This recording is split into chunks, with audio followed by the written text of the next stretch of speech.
বিসমিল্লাহির রহমানির রহিম। পরম করুণাময় ও অসীম দয়ালু আল্লাহর নামে শুরু।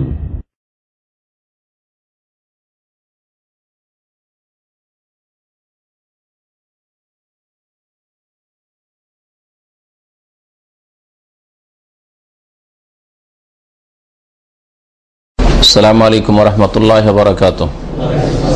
ইন্নাল হামদালিল্লাহ নাহমাদুহু ওয়া নাস্তাঈনুহু ওয়া নাস্তাগফিরুহু ওয়া নাউযু বিল্লাহি মিন শুরুরি আনফুসিনা ওয়া মিন সাইয়্যাতি আমালিনা। মান ইয়াহদিহিল্লাহু ফালা মুদিল্লা লাহু ওয়া মান ইউদ্লিলহু ফালা হাদিয়া লাহু। ওয়া আশহাদু আল লা ইলাহা ইল্লাল্লাহু ওয়াহদাহু লা শারীকা লাহু ওয়া আশহাদু আন্না মুহাম্মাদান আবদুহু ওয়া রাসূলুহু সাল্লাল্লাহু তাআলা আলাইহি ওয়া আলা আলিহি ওয়া সাহবিহি ওয়া সাল্লামা তাসলিমান কাসীরা। আম্মা বাদ।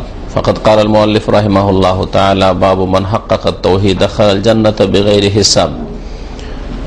وقول الله تعالى: إن إبراهيم كان أمة قانتا لله حنيفا ولم يكن من المشركين شاكرا لأنعمه اجتباه وهداه إلى صراط مستقيم. وقال تعالى: والذين هم بربهم لا يشركون. عن حسين بن عبد الرحمن قال: كنت عند سعيد بن جبير فقال: أيكم رأى الكوكب الذي انقض البارحة؟ فقلت أنا، ثم قلت أما إني لم أكن في صلاة ولكن لدغت. قال: فما صنعت؟ قلت: ارتقيت. قال: فما حملك على ذلك؟ قلت: حديث حدثناه الشعبي. قال: وما حدثكم؟ قلت: حدثنا عن بريدة ابن الحسيب أنه قال: لا رقية إلا من عين أو حمة. قال: قد أحسن من انتهى إلى ما سمع، ولكن حدثنا ابن عباس عن النبي صلى الله عليه وسلم أنه قال: عرضت علي الأمم فرأيت النبي ومعه الرهط والنبي ومعه الرجل والرجلان والنبي وليس معه أحد. إذ رفع لي سواد عظيم فظننت أنهم أمتي، فقيل لي هذا موسى وقومه. فنظرت فإذا سواد عظيم فقيل لي هذه أمتك ومعهم 70,000 يدخلون الجنة بغير حساب ولا عذاب. ثم نهض فدخل منزله فخاض الناس في أولئك، فقال بعضهم: فلعلهم الذين صحبوا رسول الله صلى الله عليه وسلم. وقال بعض: فلعلهم الذين ولدوا في الإسلام فلم يشركوا بالله شيئا. وذكروا أشياء. فخرج عليهم رسول الله صلى الله عليه وسلم فأخبروه فقال: هم الذين لا يسترقون ولا يقطعون ولا يتطيرون وعلى ربهم يتوكلون. فقام عكاشة بن محصن فقال: ادعوا الله أن يجعلني منهم. فقال: أنت منهم. ثم قام رجل آخر ثم قام رجل آخر فقال: ادعوا الله أن يجعلني منهم. فقال: سبقك بها عكاشة. আল্লাহ পাক রব্বুল আলামিনের সমস্ত প্রশংসা যে আল্লাহ পাক রব্বুল আলামিন আমাদের সৃষ্টি করেছেন এবং আমাদের তার একত্ব তাওহীদ প্রতিষ্ঠা আল্লাহ পাক রব্বুল আলামিন আমাদের জীবনে প্রথম ফরজ করেছেন। সবচেয়ে বড় ফরজ এবং সর্বপ্রথম ফরজ বান্দার উপর আল্লাহ পাক রব্বুল আলামিনের তাওহীদ একত্ব প্রতিষ্ঠা করা, কায়েম করা। যে তাওহীদের ফজিলত আমরা গত আলোচনায় জেনেছি যে তাওহীদ যদি থাকে তাহলে আমরা কি পাব। এছাড়াও যেসব আলোচনা এসছে এছাড়াও বেশ অনেকগুলি দিক রয়েছে তাওহীদের ফজিলতের, তাওহীদের মহত্বের। আল্লাহ পাক রব্বুল আলামিন যেন আমাদের সার্বিক জীবনে আল্লাহ পাকের একত্ব, তাওহীদ, ওয়াহদানিয়াত প্রতিষ্ঠা করার তৌফিক দান করেন এবং তাওহীদ পরিপন্থী যেগুলি কথা, কাজ, বিষয়, আকীদা রয়েছে, শিরক, বিদআত এবং সমস্ত রকমের গুনাহ সবগুলি থেকে আল্লাহ পাক রব্বুল আলামিন আমাদের বেঁচে থাকার তৌফিক যেন দান করেন। আজকের আলোচনার বিষয়বস্তু হচ্ছে যে তাওহীদ যারা কায়েম করবে, তাওহীদের বাস্তবায়ন করবে, তারা বিনা হিসাবে জান্নাতে যেতে পারবে। তাহলে এটা হচ্ছে তাওহীদের একটা ফজিলত যে তাওহীদ যদি কায়েম করা হয়, তাওহীদ যদি কেউ প্রতিষ্ঠিত করতে পারে নিজের জীবনে, তাহলে সে শুধু জান্নাতে যাবে না, বিনা হিসাবে বিনা আযাবে জান্নাতে যেতে পারবে। কিন্তু তাওহীদ বুঝতে হবে, কোন জিনিস করার আগে সেটা জানতে হবে, ভালো করে বুঝতে হবে চারিদিক থেকে, আর তারপরে তার বাস্তবায়ন হইতে হবে, তার প্রতি আমল হইতে হবে। আর তাওহীদ মানে শুধু এই নয় যে আল্লাহ আছেন, আল্লাহ এক, মুখে বলে দেওয়া, বিশ্বাস করা, আর কাজে তো কিছুই দেখা যায় না, বা কাজে অনেক ঘাটতি, অনেক উল্টো কাজ, এর নাম তাওহীদ নয়। সুতরাং তাওহীদ যে কেমন করে বাস্তবায়িত হবে সে বিষয়টা আজকে আলোচনা করব। তাওহীদটা আপনার প্র্যাকটিক্যাল জীবনে কি করে প্রতিফলিত হবে, ফুটে উঠবে। যদি ফুটে ওঠে তাহলে বিনা হিসাবে জান্নাত পাবেন ইনশাআল্লাহ তাআলা। আল্লাহ পাক রব্বুল আলামিন যেন সেই রকমের ঈমানদার আমাদের হওয়ার তৌফিক দান করেন। এই মর্মে লেখক রাহমাতুল্লাহ আলাইহি বলছেন, বাবু মান হাক্কাকা তাওহীদ। এই অধ্যায় হচ্ছে এই বিষয় সম্পর্কে যে যেই ব্যক্তি তাওহীদকে প্রতিষ্ঠা করবে, তাওহীদের বাস্তবায়ন করবে। হাক্কাকা তাহকিক মানে বাস্তবায়ন করা, বাস্তবে কাজে পরিণত করা। যেই ব্যক্তি তাওহীদকে কাজে পরিণত করবে, দাখালাল জান্নাতা বিগাইরি হিসাব, সেই ব্যক্তি জান্নাতে বিনা হিসাবে যেতে পারবে। দুটি আয়াত নিয়ে এসছেন লেখক রাহমাতুল্লাহ আলাইহি, আর একটি বড় হাদিস রয়েছে আজকের আলোচনায়। মহান আল্লাহ ইরশাদ করেছেন সূরা নাহলের আয়াত নম্বর 120। ইব্রাহিম আলাইহিস সালাম সম্পর্কে মহান আল্লাহ ঘোষণা করে বলছেন, ইন্না ইব্রাহিমা কানা উম্মাতান কানিতা। নিঃসন্দেহে ইব্রাহিম আলাইহিস সালাতু সালাম ছিলেন এক উম্মত। এই উম্মত মানে কি? একদল তো বলছেন উম্মত মানে উম্মত, উম্মত মানে জাতি, তাই না? উম্মত মানে এটা হচ্ছে প্রসিদ্ধ অর্থ যা সাধারণ মানুষরা জানে। উম্মত মানে জাতি, মুসলিম উম্মত মানে মুসলিম জাতি, তাই না? মুসা আলাইহিস সালামের উম্মত মানে মুসা আলাইহিস সালামের জাতি, মুসা আলাইহিস সালামের অনুসারী। এটা খুব সহজ অর্থ উম্মতের। কিন্তু কোরআনে কারিমে বা রাসূলুল্লাহ সাল্লাল্লাহু আলাইহি ওয়াসাল্লাম হাদিসে এছাড়াও আরো বেশ কিছু অর্থে উম্মতটির প্রয়োগ হয়েছে। উম্মত শব্দটি আরবি শব্দ, যার একাধিক অর্থ রয়েছে এবং বিভিন্ন ক্ষেত্রে বিভিন্ন অর্থে ব্যবহৃত হয়েছে। তাহলে এই অর্থ যদি হয় তাহলে হবে যে ইব্রাহিম আলাইহিস সালাম একাই এক উম্মত ছিলেন। তো উম্মত মানে তো জাতি হয়, তো একজন আবার জাতি কি করে হইতে পারে? একজন এক ব্যক্তি হলো, জাতি কি করে হইতে পারে? তাহলে এর ব্যাখ্যা এভাবে করতে হবে যে ইব্রাহিম আলাইহিস সালাম একজন ব্যক্তিত্ব হওয়া সত্ত্বেও এমন বিশাল কাজ করেছেন যেটা একটা বড় জাতিও হয়তো করতে পারে না। তাওহীদ প্রতিষ্ঠা করা, তাওহীদের প্রচার করা, আর শিরকের বিরুদ্ধে খোলাখুলি বিনা কোনো দ্বিধা দ্বন্দ্বে ভয়ে সংগ্রাম করা, এবং শিরকের সাথে কোন রকমের সমঝোতা কম্প্রোমাইজ না করা বাতিলের সাথে।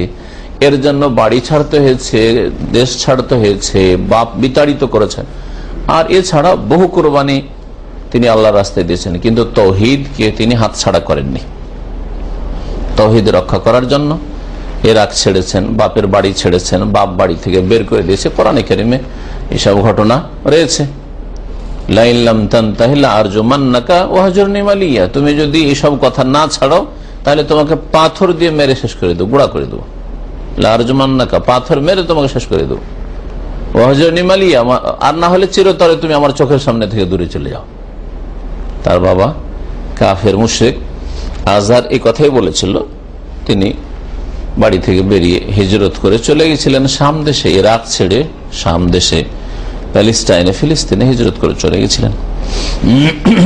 হিজরতে আল্লাহ পাক রব্বুল আলামিন ছাড়া তার সাথে আর কে ছিল? তার বিবি সারা আর ভাইপো লূত আলাইহিস সালাম, বাস তিনজনের কাফেলা। চিন্তা করেন যে সেই যুগে জনহীন মরুভূমি, মাঠকে মাঠ, কোথায় জনবস্তি, এইরকম ভাবে তিনজনের সফর কত ঝুঁকিপূর্ণ ছিল, এক দেশ থেকে এক দেশ, আর তারপর মাতৃভূমি ছেড়ে যাওয়া। আজকাল গ্রামে জায়গা হচ্ছে না, গ্রাম থেকে বাইরে অন্য জায়গায় বাড়ি বাঁধলেই ভালো, তারপরও বাপ মা ছাড়তে পারছেন না, আত্মীয় স্বজন ছাড়তে পারছেন না, এই যেখানে জন্মেছি ছাড়তে পারছেন না, শিরক বিদআত মেনেই নি কিছু তাদের সাথে ছাড়তে পারছে না। যদি বলা হয় ভাই এক ডিস্ট্রিক্ট থেকে আর ডিস্ট্রিক্ট, এক এলাকা থেকে আর এক এলাকায়, দেখো যেখানে ঠিকভাবে নামাজ আদায় করতে পারবে, শিরক বিদআত মুক্ত থাকতে পারবে, ওই জায়গায় চলে যাও, তো রাজি হইতে পারছেন না। তাহলে কোথায় আপনার ইমান আর কোথায় ইব্রাহিম আলাইহিস সালাতু সালাম? আমরা এটাকে এমন গরম করে দিলেন আপনাদের জন্য যে আমার জন্য গরমের কারণ হয়ে গেছে। হ্যাঁ, কত পাওয়ার করেছেন, মানুষের শরীরে যেটা গরম হয় তার চেয়ে বেশি করে দেন। ঠান্ডা করে, যাকে ঠান্ডা লাগছে দূরে চলে যাবে, আর জোয়ান গুলো এখানে, মজবুত গুলো বসে, দুর্বল পার্টি সব একটু দূরে বসে, তাহলে এসি থেকে অসুবিধা নেই, কিন্তু একেবারে তো গরম করে দিয়েছেন।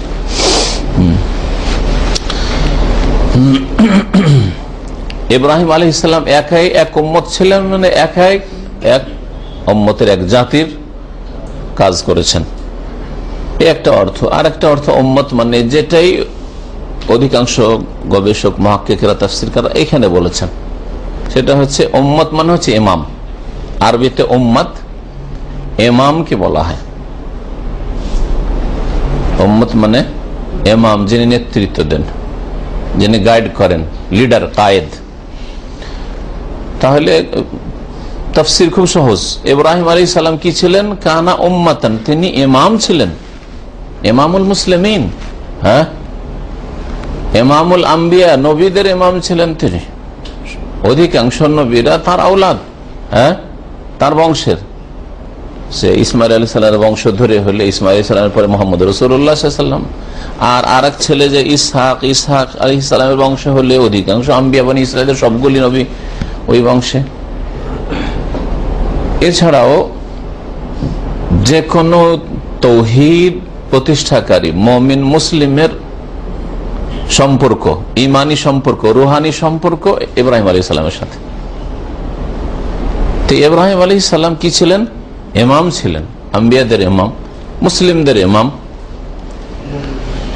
ইমাম ছিলেন। এখানে এই অর্থেই তাফসীর কাররা বলেছেন।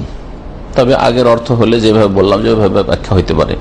উম্মত কোরআনে কারীমের ভাষায় আর একটা অর্থে ব্যবহৃত হয়েছে, সেটা হচ্ছে তরিকা, পদ্ধতি।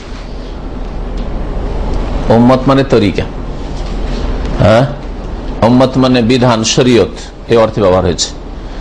কাফেররাকে যখন বলা হতো যে তোমরা এই শিরক ছেড়ে দাও, মূর্তি পূজা ছেড়ে দাও, হ্যাঁ, যুগে যুগে আম্বিয়া রাসূলগণ দাওয়াত দিয়েছেন, নবী করিম সাল্লাল্লাহু আলাইহি ওয়াসাল্লাম দাওয়াত দিয়েছেন, তখন তারা কি বলতো? যে বাপ দাদা যেটা করেছে ওটা ছেড়ে দেবো। বাপ দাদা পূর্বপুরুষের আদর্শ ছেড়ে দেওয়া, তার মানে তাদেরকে বোকা মনে করা, তাদেরকে মূর্খ মনে করা, তাদেরকে বলা যে তোরা গোমরা পথভ্রষ্ট ছিলি, জাহান্নামী ছিলি। না, এটা করতে পারি না। বাপ দাদা ভুল করতে পারে, এত বড় বড় মুরব্বীরা, বুজুর্গানের দিন ছিল সব।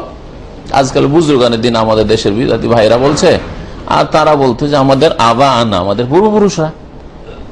তো যত ভ্রান্ত পথের পথিক, তাদের যেসব দলিল যুক্তি, তার একটা হচ্ছে বাপদাদা, পূর্বপুরুষ, বুজুর্গানের দিন, আকাবেরিন, বড়রা এরকম করেছেন, বড়রা এরকম বুঝেছেন।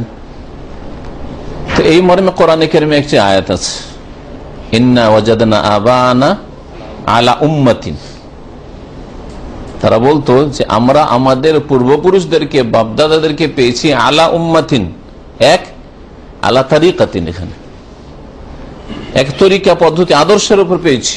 এখানে উম্মাতিন মানে আদর্শ, এমন আদর্শের উপর পেয়েছি। ওয়াইন্না আলা আসারিহিম মুহতাদুন বা মুক্তাদুন, হ্যাঁ, আর আমরা তাদের পেছনে পেছনে চলবো, তাদের ইক্তেদা করব, তাদেরকে মানব, তোমার কথা মানব না নবী। তাহলে কোরআনে উম্মত তরিকা বা আদর্শ পদ্ধতির অর্থেও ব্যবহৃত হয়েছে। কানেতান লিল্লাহ, ইব্রাহিম আলাইহিস সালাম আল্লাহ পাকের অনুগত ছিলেন। কুনুত মানে আনুগত্য, কুনুত মানে হয় আনুগত্য। আর কুনুত বিশেষ দোয়াকে বলে, যেমন বেতরের কুনুত, কুনুতকে কুনুত কেন বলে? দোয়া, কুনুত দোয়ার অর্থে ব্যবহার হয়েছে। এইরকমই কুনুতের নাজেলা, বালা মুসিবত বিপদ আপদ আসলে এখানে এই সুন্নতের আমল আছে আমাদের দেশে। এইসব সুন্নত জানেই না, আর আলেম সমাজ পড়লেও আমলই করার কোনো চেষ্টা করে না।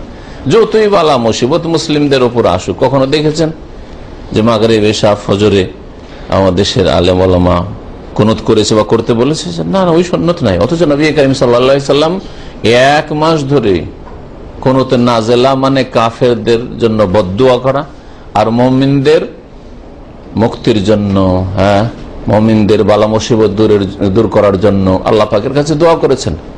কানাতা ফিল ফাজরে, ফজরে কুনুত করেছেন ফজর নামাজে। বাদাম আরাফা রাসা মিনা রুকু, রুকু থেকে উঠার পরে। এখানে দেখেন কুনুত কোনদিন মসজিদে দামাম খবরে?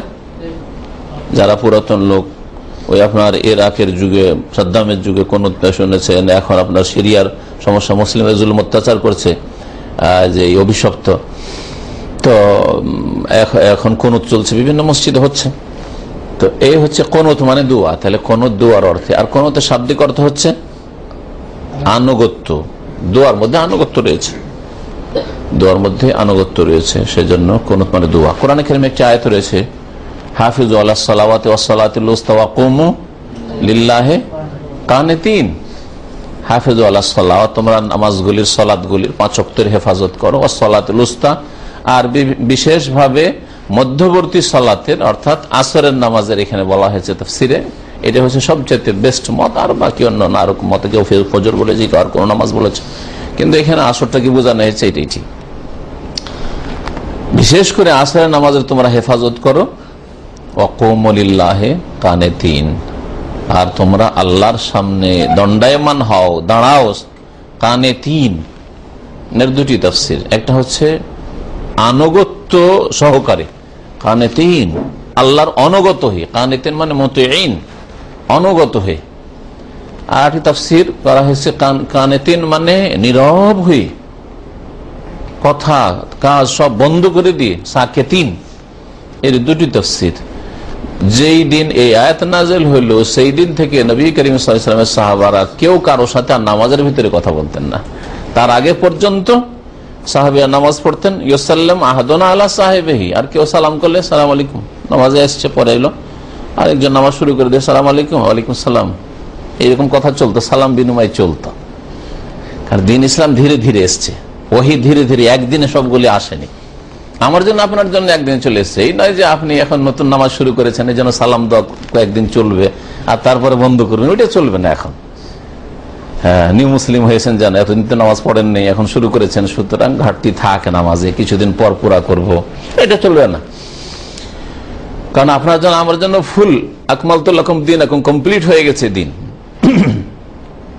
পক্ষান্তরে রাসূলুল্লাহ সাল্লাল্লাহু আলাইহি ওয়াসাল্লামের সাহাবায়ে কেরামদের জন্য ধীরে ধীরে ধীরে দিন ইসলামের বিধিবিধান এসছে। পর্দা ছিল না, পর্দার হুকুম ছিল না, শুধু মহিলারা খুব বেশি হলে মাথাটা ঢাকতো, হ্যাঁ, কিন্তু সাধারণ চেহারা খোলা, হাত খোলা খোলা থাকতো। এইরকম মদ হারাম ছিল না, মদ হারাম হইল। হ্যাঁ, এইভাবে বহু জিনিস যেগুলি হালাল ছিল পরে হারাম করা হয়েছে, বহু জিনিস যেগুলো ছিল না ওয়াজিব ফরজ করা হয়েছে, ইত্যাদি ইত্যাদি। তার মধ্যে একটি হচ্ছে নামাজের মধ্যে কথা বলা। নামাজের মধ্যে কথা বলা প্রথম দিকে জায়েজ ছিল, তারপরে এই আয়াত যখন নাযিল হলো তখন নবী সাল্লাল্লাহু আলাইহি ওয়াসাল্লামের সাহাবী বর্ণনাকারী বলছেন, ফাওয়ামির নবী সুকুত ওয়া নহিন আনিল কালাম, তারপরে আমাদেরকে নীরব থাকার নির্দেশ দেওয়া, নামাজ আর কথা চলবে না, আল্লাহর সাথে শুধু কথা, চুপ থাকো, কোনো মানুষের সাথে কথা চলবে না। হ্যাঁ, আল্লাহর সাথে কথা চলবে, আল্লাহর সাথে বলেন আপনি, আল্লাহর সাথে কথা বলছেন, দুয়া, সানা, সূরা, তাসবিহ, সবগুলি আল্লাহর সাথে কথা। নামাজে তো নীরব থাকেন না, কথা বলছেন, কিন্তু কার সাথে কথা বলছেন? আল্লাহর সাথে কথা বলছেন। আমাদেরকে নীরব থাকার নির্দেশ দেওয়া হইল, মানে মানুষের সাথে কথা থেকে নীরব থাকার নির্দেশ দেওয়া হইল। কালাম, আর কথা বলতে নিষেধ করা হইল। তো যাই হোক, ওখানে কানে তিন শব্দটি ব্যবহার হয়েছে। কানে তানের বহুবচন, কানে তুন বা কানে তিন মানে আনুগত্য সহকারে। তো ইব্রাহিম আলাইহিস সালাম আল্লাহ পাকের বড় অনুগত বান্দা ছিলেন। অনুগত কাকে বলে? বাংলা ভাষা। হ্যাঁ, না, ইত্তেবা মানে পিছে পিছে চলা, অনুগত কে বলে? মেনে চলা। কে বলে মেনে চলা? ঠিক বলেছেন। অনুগত মানে সব মেনে চলা আসলে। হ্যাঁ, তাআত বা ইতাআত এর মানে হচ্ছে আনুগত্য করা, মানে মেনে চলা। আনুগত্য মানে সব কথা মেনে চলা।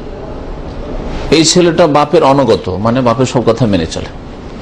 মায়ের অনুগত মানে বাপ মায়ের কথা মেনে চলে, এই হচ্ছে আনুগত্য। তো আল্লাহ পাকের বড় অনগত বান্দা ছিলেন ইব্রাহিম আলাইহিস সালাম, আল্লাহ পাক সার্টিফিকেট দিয়েছেন আপনাকে আমাকে। আল্লাহ সার্টিফিকেট, অনগত হইলেও সার্টিফিকেট নেই, ওই রকমের আনুগত্য হয়তো ফুল নেই, আর আল্লাহ পাকের সার্টিফিকেট নেই, ওহির দরজাও বন্ধ হয়ে। কিন্তু আল্লাহ পাক রব্বুল আলামিন ইব্রাহিম আলাইহিস সালামকে দিয়েছেন এই সার্টিফিকেট। একটু পানি খুলি।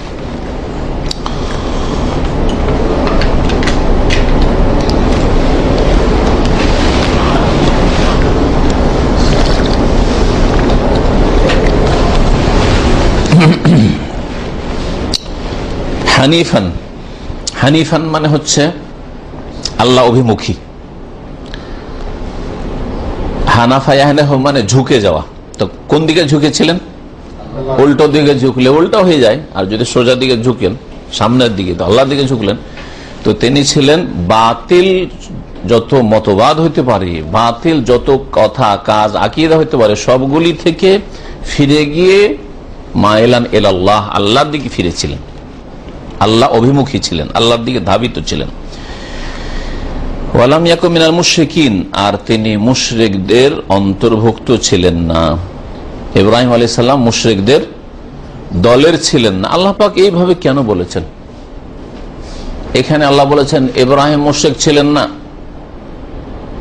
কে বলছে যে ইব্রাহিম মুশরিক ছিলেন? যে আল্লাহ বলছেন ইব্রাহিম মুশরিক ছিলেন না। আল্লাহ আরেক জায়গায় কোরআনে কারিমে বলেছেন মা কানা ইব্রাহিম ইয়াহুদিয়ান ওয়ালা নাসরানিয়া ওয়ালাকিন হানিফা মুসলিমা। ইব্রাহিম আলাইহিস সালাম না ইহুদি ছিলেন না খ্রিস্টান ছিলেন, ইব্রাহিম আলাইহিস সালাম হানিফ আর মুসলিম, আল্লাহ অভিমুখী, আল্লাহর দিকে ধাবিত ছিলেন, আর মুসলিম ছিলেন, তিনি আত্মসমর্পণকারী মুমিন ছিলেন। তো আল্লাহ নেগেটিভ কেন বললেন? যে ইহুদিও না নাসরানি না, ইহুদিও না খ্রিস্টান না, বরং কি ছিলেন? হানিফ মুসলিম ছিলেন, মুশরিক ছিলেন না। কেন? তার মানে এর কিছু প্রেক্ষাপট আছে, এমনি এমনি আল্লাহ পাক বলবেন না। ইহুদিরা খ্রিস্টানরা দাবি করতে আমরা হক পথে, আমরা ইব্রাহিম আলাইহিস সালামের আওলাদ, দেখো আমরা ইব্রাহিম আলাইহিস সালাম অনুসারী। তার মানে ইব্রাহিম হয় ইহুদি না হয় খ্রিস্টান। তাহলে বুঝাইতে চাইছে তারা, বলছে বাতিল কথা তোমাদের এটা। আরব মুশরিকেরা, মক্কা মুশরিকেরা নবী সাল্লাল্লাহু আলাইহি সাল্লাম যখন রিসালাত নিয়ে আসলেন, হ্যাঁ কোরআন নিয়ে আসলেন, তখন বললো আরে আমরা ইব্রাহিম আলাইহিস সালামের অনুসারী, আমরা হানিফ ধর্মের মানুষ, আমরা হানিফি। তারা নিজেদেরকে হানিফি বলতে, ইব্রাহিম আলাইহিস সালামের ধর্মের অনুসারী। আল্লাহ ওয়ালাম ইয়াকুম মিনাল মুশরিকিন, তিনি মুশরিক ছিলেন না। তোমার মুশরিক পুত্তলিক, তিনি মুওয়াহিদ ছিলেন, একত্ব প্রতিষ্ঠাকারী ছিলেন। তুমি মিথ্যুক কেন? হে ইব্রাহিম আলাইহিস সালাম, তোমরা মুশরিক হবে সেজন্য ইব্রাহিমকে মুশরিক বানাই দিবে? তোমরা ইহুদি আর খ্রিস্টান মন গড়া ধর্ম মানবে, যা আল্লাহর ধর্ম নয়, আল্লাহর নাজিলকৃত দিন নয়, বিকৃত ধর্ম, আর বলবে ইব্রাহিম আলাইহিস সালাম আমাদের দলের ছিলেন না? কখন না। ওই রকমই যুগে যুগে বিদাতপন্থীরা উম্মতে মুসলিমা আর মুসলিম জাতির বড় বড় ওলামাদেরকে নিজের দলে টানার চেষ্টা করেছে, এইরকম ধারণা দেওয়ার চেষ্টা করেছে। আমাদের মতো পীরের দলরা বলে আমাদেরই দল ছিলেন, আমাদের সিলসিলা হাসান বসরিতে মিলছে, হাসান হুসেন আলীতে যে মিলছে সিলসিলা, কে বলছে ওই আবু বকর সিদ্দিকে যে মিলছে। তার মানে আবু বকর সিদ্দিক আর আলী, হাসান হুসেন, হাসান বসরি এরা তো সুফিদের মতো বিদাতি ছিলেন না? না, কখনো না, এরা মিথ্যুক। এইরকমই এরা ওয়েস্কার্নির নাম, ওয়েস্কার্নি তাবেই, সম্মানিত তাবেই, ওয়েস্কার্নির নাম ভেঙে পেট ব্যবসা করছে এই পীরপন্থীরা, সুফিরা। তো এই বড় বড় ব্যক্তিত্বগুলিকে তারা ব্যবহার করেছে তাদের বাতিল ধর্মকে, ভ্রান্ত মতবাদকে মানব জাতির মধ্যে চালানোর জন্য, যাতে মার্কেট জমজমাট হয়। এইরকম ইমাম আবু হানিফা রাহমাতুল্লাহ আলাইহি, উনি হানফি ছিলেন। আরে ইমাম আবু হানিফা হানফি ছিলেন, তোমার বাপ মুসলিম কি ছিলেন? তখন তো আবু হানিফা জন্মই হয়নি, তাহলে উনি কি ছিলেন? আবু ইউসুফ মোহাম্মদ যদি হানফি হইলেন, তাহলে আবু ইউসুফ মোহাম্মদ আবার 2/3 অংশ মাসলা মাসাইলে বিরোধিতাই কেন করলেন? বিরোধিতা করেও যদি হানফি থাকতে পারেন, তো আমি যদি দেখি কোরআন হাদিসের বিরোধী কোনটা ফতোয়া আছে, আমি যদি ফিকহের মাসলা ছাড়ি, তো আমি কেন থাকবো না? বুঝতে পারছেন যুক্তিগুলো? তাহলে এরা নামগুলি ব্যবহার করে, হ্যাঁ অমুক হানফি ছিলেন, তার মানে হানফি এটা মযহাব ফরজ। আরে 400 বছর পর্যন্ত তো মযহাবই ছিল না। ইমাম আবু হানিফা রাহমাতুল্লাহর ইন্তেকাল 150 বছর, 150 হিজরিতে হয়ে গেল। নবী সাল্লাল্লাহু আলাইহি ওয়াসাল্লামের হিজরতের 150 বছর, মানে 150 হিজরিতে হয়ে গেল। আর চতুর্থ শতাব্দীতে গিয়ে এই মজহাবি গোড়ামি বাড়াবাড়ি শুরু হলো। হ্যাঁ, একটা ধরতে হবে, একটা তরিকা ধরতে হবে। কোনটা নিবেন না, হয় হানফি হও, নয় সাফি হও, নয় মালিকি হও, নয় হাম্বলি হও, একটা কিছু হইতে হবে। তা নবী সাল্লাল্লাহু আলাইহি ওয়াসাল্লামের পরে কোটি কোটি মুসলিম বিশ্বে 300-350 বছর ধরে তারা জানলো না যে এটা ফরজ না সুন্নত না মুস্তাহাব, কিছুই জানলো না। আর এই নামগুলোকে ব্যবহার করা হলো। এমন কি এদেরই কিতাবে লিখেছে ইমাম বুখারী বহুত বড় সুফি থে, আউযু বিল্লাহ। ইমাম বুখারীকে শুধু মযহাবধারী করেনি, তার কি করেছে, পীর ছিল। কত বড় মিথ্যা কথা। যেমন ইব্রাহিম আলাইহিস সালাম সম্পর্কে বাতিলপন্থীরা, ইহুদি রাসারা, মুশরিকরা নিজের দলে টানার চেষ্টা করেছে। কারণ ইব্রাহিমকে যদি ইহুদি রাসার বানিয়ে দেবে, তার আমাদের ধর্মটা ঠিক। ইব্রাহিম আলাইহিস সালামকে যদি করে দিতে পারি যে আমাদের দলের আরো মুশরিকরা, তাহলে আমাদের এই 360 মূর্তি পূজা করা ঠিক। তেমন ইমাম বুখারীকে যদি সুফি বানিয়ে দেবে, তাহলে আমাদের পীরতন্ত্র, এই পীর মুরিদের ব্যবসা ঠিক। এই অসৎ উদ্দেশ্য নিয়ে বড় বড় আলেম ওলামাকে, আইম্মায়ে কেরাম যারা কোরআন সুন্নাহর অনুসারী ছিলেন, ইমাম আবু হানিফা, আবু ইউসুফ, মুহাম্মদ, শাফিঈ, মালিক, আহমদ, বুখারী, মুসলিম, সমস্ত আইম্মায়ে কেরাম, এরা মযহাবী তাকলিদের যুগ যে শুরু হয়েছে তার অনেক আগে দুনিয়া থেকে বিদায় হয়ে চলে গেছে। তাদেরকে সবাই দলে টানার চেষ্টা করেছে, কোন একটা দলে ঢুকাবার চেষ্টা করেছে। যে দেখে যে তার কিতাবের হাদিসে মাসলা মাসাইলগুলো উল্টো দিকে যাচ্ছে, তো বলছে যে উনি হানফি ছিলেন না, তবে শাফিঈ ছিলেন, মানে কোন একটাতে ছিলেন, আপনি একটাতে হন। এই অসৎ উদ্দেশ্য।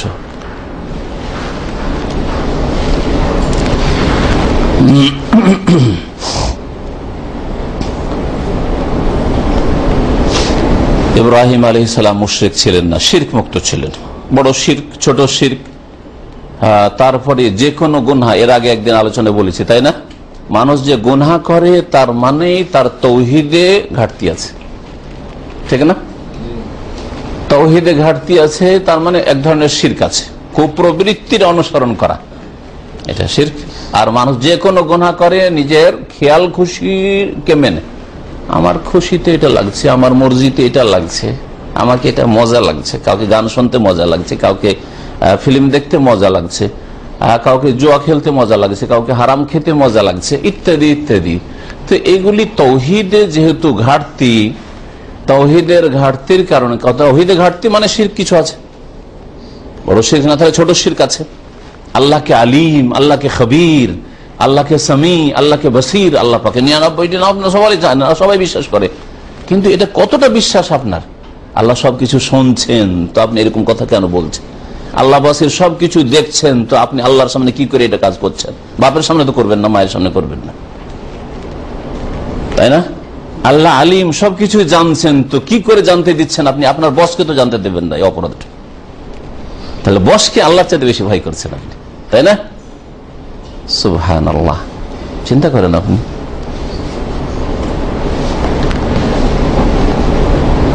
ইব্রাহিম আলাইহিস সালাম তাহলে সমস্ত রকমের শিরক থেকে, বড় শিরক, ছোট শিরক, এই যে খেয়াল খুশির পূজা করে পাপে লিপ্ত হওয়া, এটাও যে এক ধরনের শিরক, এই সমস্ত থেকে তিনি কি ছিলেন? মুক্ত ছিলেন। ওয়ালাম ইয়াকুম মিনাল মুশরিকিন। শাকিরান লিআনআমিহি, তিনি আল্লাহ পাকের নিয়ামতের বড় শুকরগুজার, কৃতজ্ঞ ছিলেন। ইজতাবাহু, আল্লাহ পাক তাকে মনোনীত করেছিলেন। ওয়া হাদাহু ইলা সিরাতিল মুস্তাকিম, এবং তাকে আল্লাহ পাক সরল সঠিক পথের, সিরাত মুস্তাকিমের দিকে হিদায়াত দান করেছিলেন, তাকে দিক নির্দেশনা দিয়েছেন। আল্লাহ পাক তাকে এই রাস্তা দেখেছেন, না হলে এই ঝুঁকিপূর্ণ অবস্থায় টিকে থাকা অত সহজ নয়।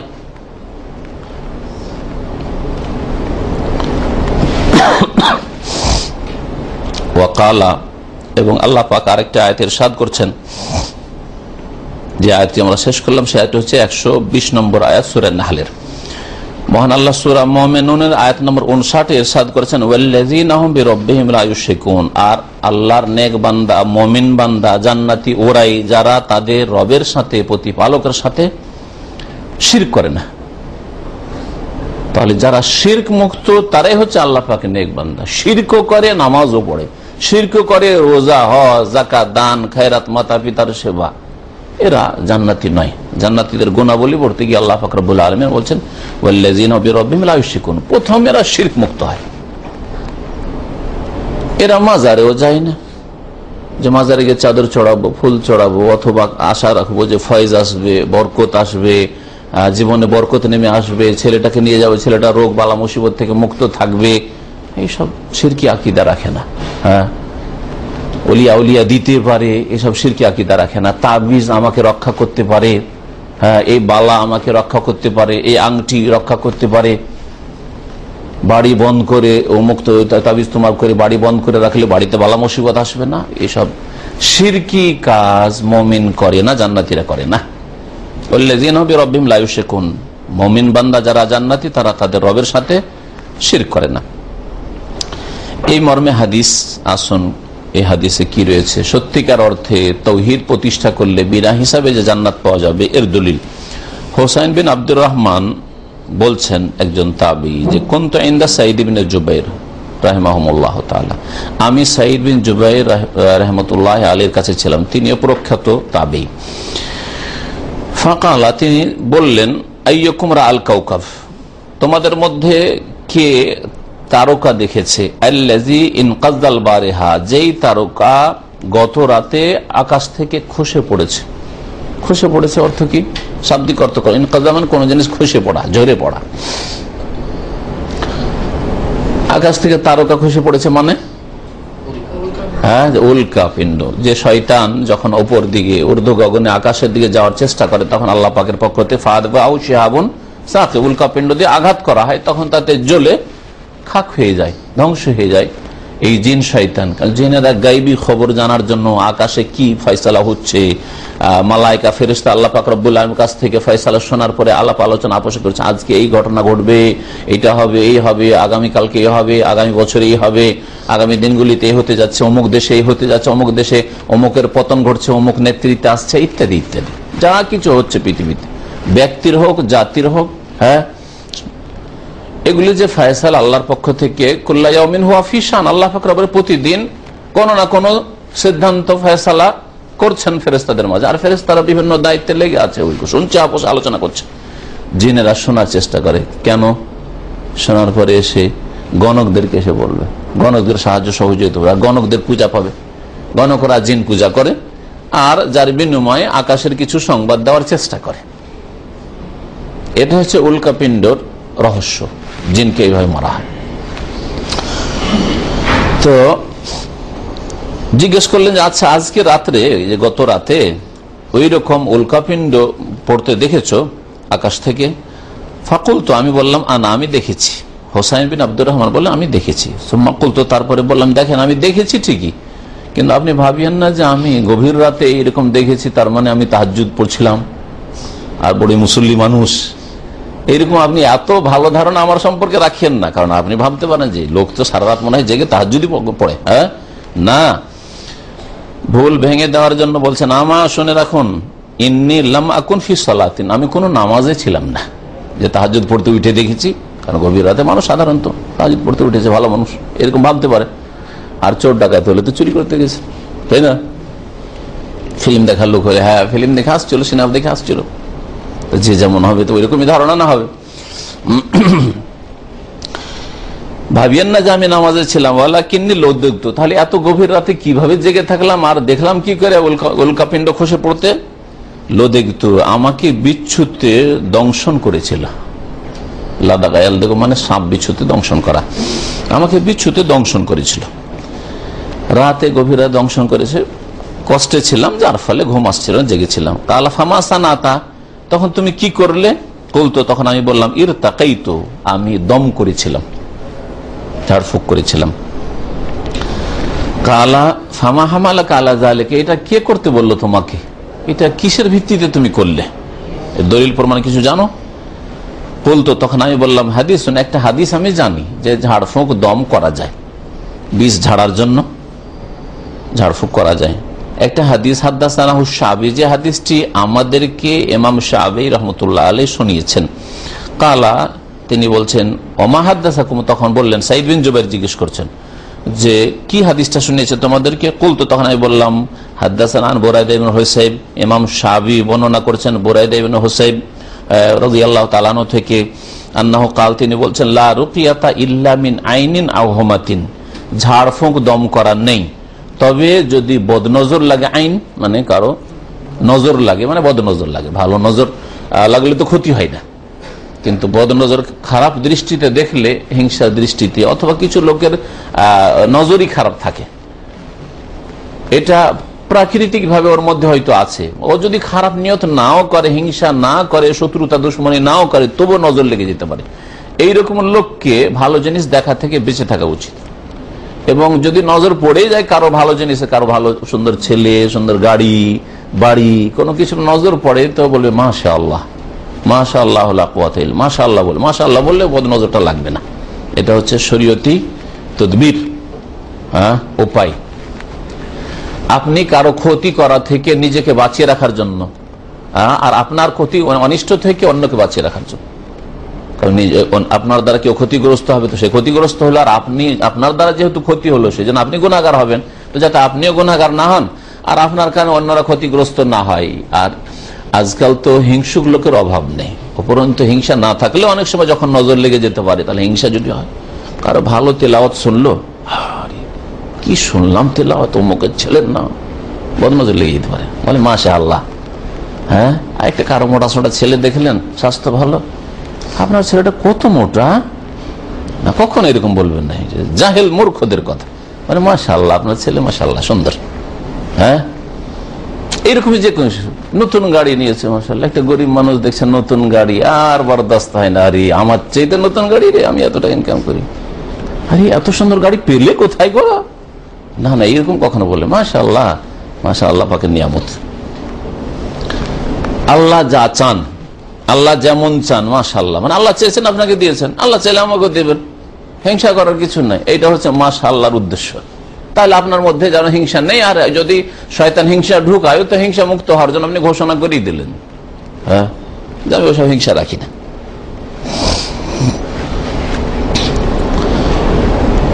লারুকিয়াতা, দম করা বা ঝাড়ফুঁক করা নেই, ইল্লা মিন আইনিন, তবে বদনজর লাগলে দম করা যেতে পারে, আও হমাতিন, অথবা বিষের ক্ষেত্রে, হোমা বিষকে বলা হয়, এই হোমাকে কেউ কেউ হোম্মা পড়ে নিয়েছে, দিয়ে এই কিতাবুত তাওহীদের অনুবাদকারী কেউ কেউ লিখেছে জ্বরের, ভুল তর্জমা এটা, অনেকে আরবি সূক্ষ্ম বুঝে না আর অনুবাদ করতে বসে যায়। হোমা হচ্ছে বিষ, সাপের বিষ, বিচ্ছুর বিষ, সব বিষ হইতে পারে। যদি কাউকে এরকম হয়, তাহলে ঝাড়ফুঁক করবেন আপনি কোরআনের আয়াত দিয়ে বা রাসূলুল্লাহ সাল্লাল্লাহু আলাইহি ওয়াসাল্লামের হাদিসের দোয়া দিয়ে, অথবা কোনো ভালো কথা, অর্থবোধক কথা দিয়ে, এমন কোন কথা দিয়ে নয়, বাক্য দিয়ে নয় যার অর্থ বোঝা যায় না। হ্যাঁ, চেহেল কাফ, 40টা কাফ দিয়ে মকসুদুল মুমিনের, কাকু কাকু কাকু, হ্যাঁ, কিছুই বুঝলেন না, কি বললো না বললো, কিন্তু পড়ে দিয়ে ফোক দিয়ে দিলেন, এটা মন্ত্র। এতে জাদু আছে, জিন শয়তানের নাম আছে, এগুলো দিয়ে জাদু মন্ত্র হয়। হিন্দুদের কিতাবের মন্ত্র হোক, আর মুসলিমদের কিতাবের সুলাইমানি নকশারি মন্ত্র হোক, আর নিয়ামুল কোরআনের মন্ত্র হোক, আর মকসুদুল মুমিনের মন্ত্র হোক, মন্ত্র যার অর্থ বুঝেন না সেগুলি মন্ত্র, যার অর্থ বুঝেন না আর সেটা পড়ে দম করছেন সেটা মন্ত্র। অর্থ বুঝেন না, অনেকগুলি তাবিজ আছে যে অর্থ বোঝা যায় না, এমন কথা শব্দের উপর শব্দ লিখে রেখেছে যাতে আপনি বুঝতেই না পারেন। তাবিজের ক্ষেত্রে কোন রকমের তাবিজ চলবে না, কিন্তু ঝাড়ফুঁকের ক্ষেত্রে কতটা চলবে বললাম, কোরআনের আয়াত দিয়ে, হ্যাঁ, রাসূলুল্লাহ সাল্লাল্লাহু আলাইহি ওয়াসাল্লামের হাদিসের দোয়া দিয়ে, অথবা কোনো ভালো কথা দিয়ে। আল্লাহ তুমি এই ছেলেকে শেফা দান করো, আপনি এটা হাদিসের দোয়া করলেন না, এটা কোরআনের দোয়া করলেন না, কিন্তু করলেন, অসুবিধা নেই, জায়েজ, কারণ অর্থ বুঝতে পারছেন এর। কিন্তু এমন কিছু কথা আছে আমাদের সমাজে যেগুলোকে টোটকা বলে,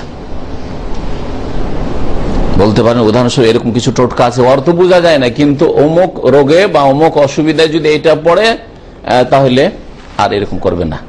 আমরা ছোটকালে শুনতাম যে সব বাচ্চারা বিছানায় পেশাব করে, 10 বছর 12 বছর 18 বছর হয়ে যায় বিছানায়, 40 বছরের লোক বিছানায় পেশাব করে, এরকম জানি। ছেলে মেয়ে হয়ে গেছে, হ্যাঁ, বিবাহে ছেলে মেয়ে হয়ে গেছে, তাদের বিছানায় পেশাব করে দেয়, স্বপ্ন দেখে যে বাইরেই করছে, বিছানায় পেশাব করছে। আর এর একটা টোটকা মন্ত্র আছে, 1 বাতা 2 বাতা, ঘর সুতা বাইরে মুতা। আপনারা বলতে পারলেন ওই যে নাকি বললাম, ছোট কালকার কথা বলছি, এগুলো মহিলারা শিখাইতো যে এইরকম বলতে বল, তোর ছেলেকে মুতে দিচ্ছে, পেশাব করছে, তাহলে আর পেশাব করবে না। আউযুবিল্লাহ, এগুলো মন্ত্র শুনে রাখেন। এতে কি আছে যে এক বাতা দুই বাতা, ঘর সুতা বাইরে মুতা, মানে ঘরে সুতা বাইরে মুত, বুঝছেন না? এটা মন্ত্র।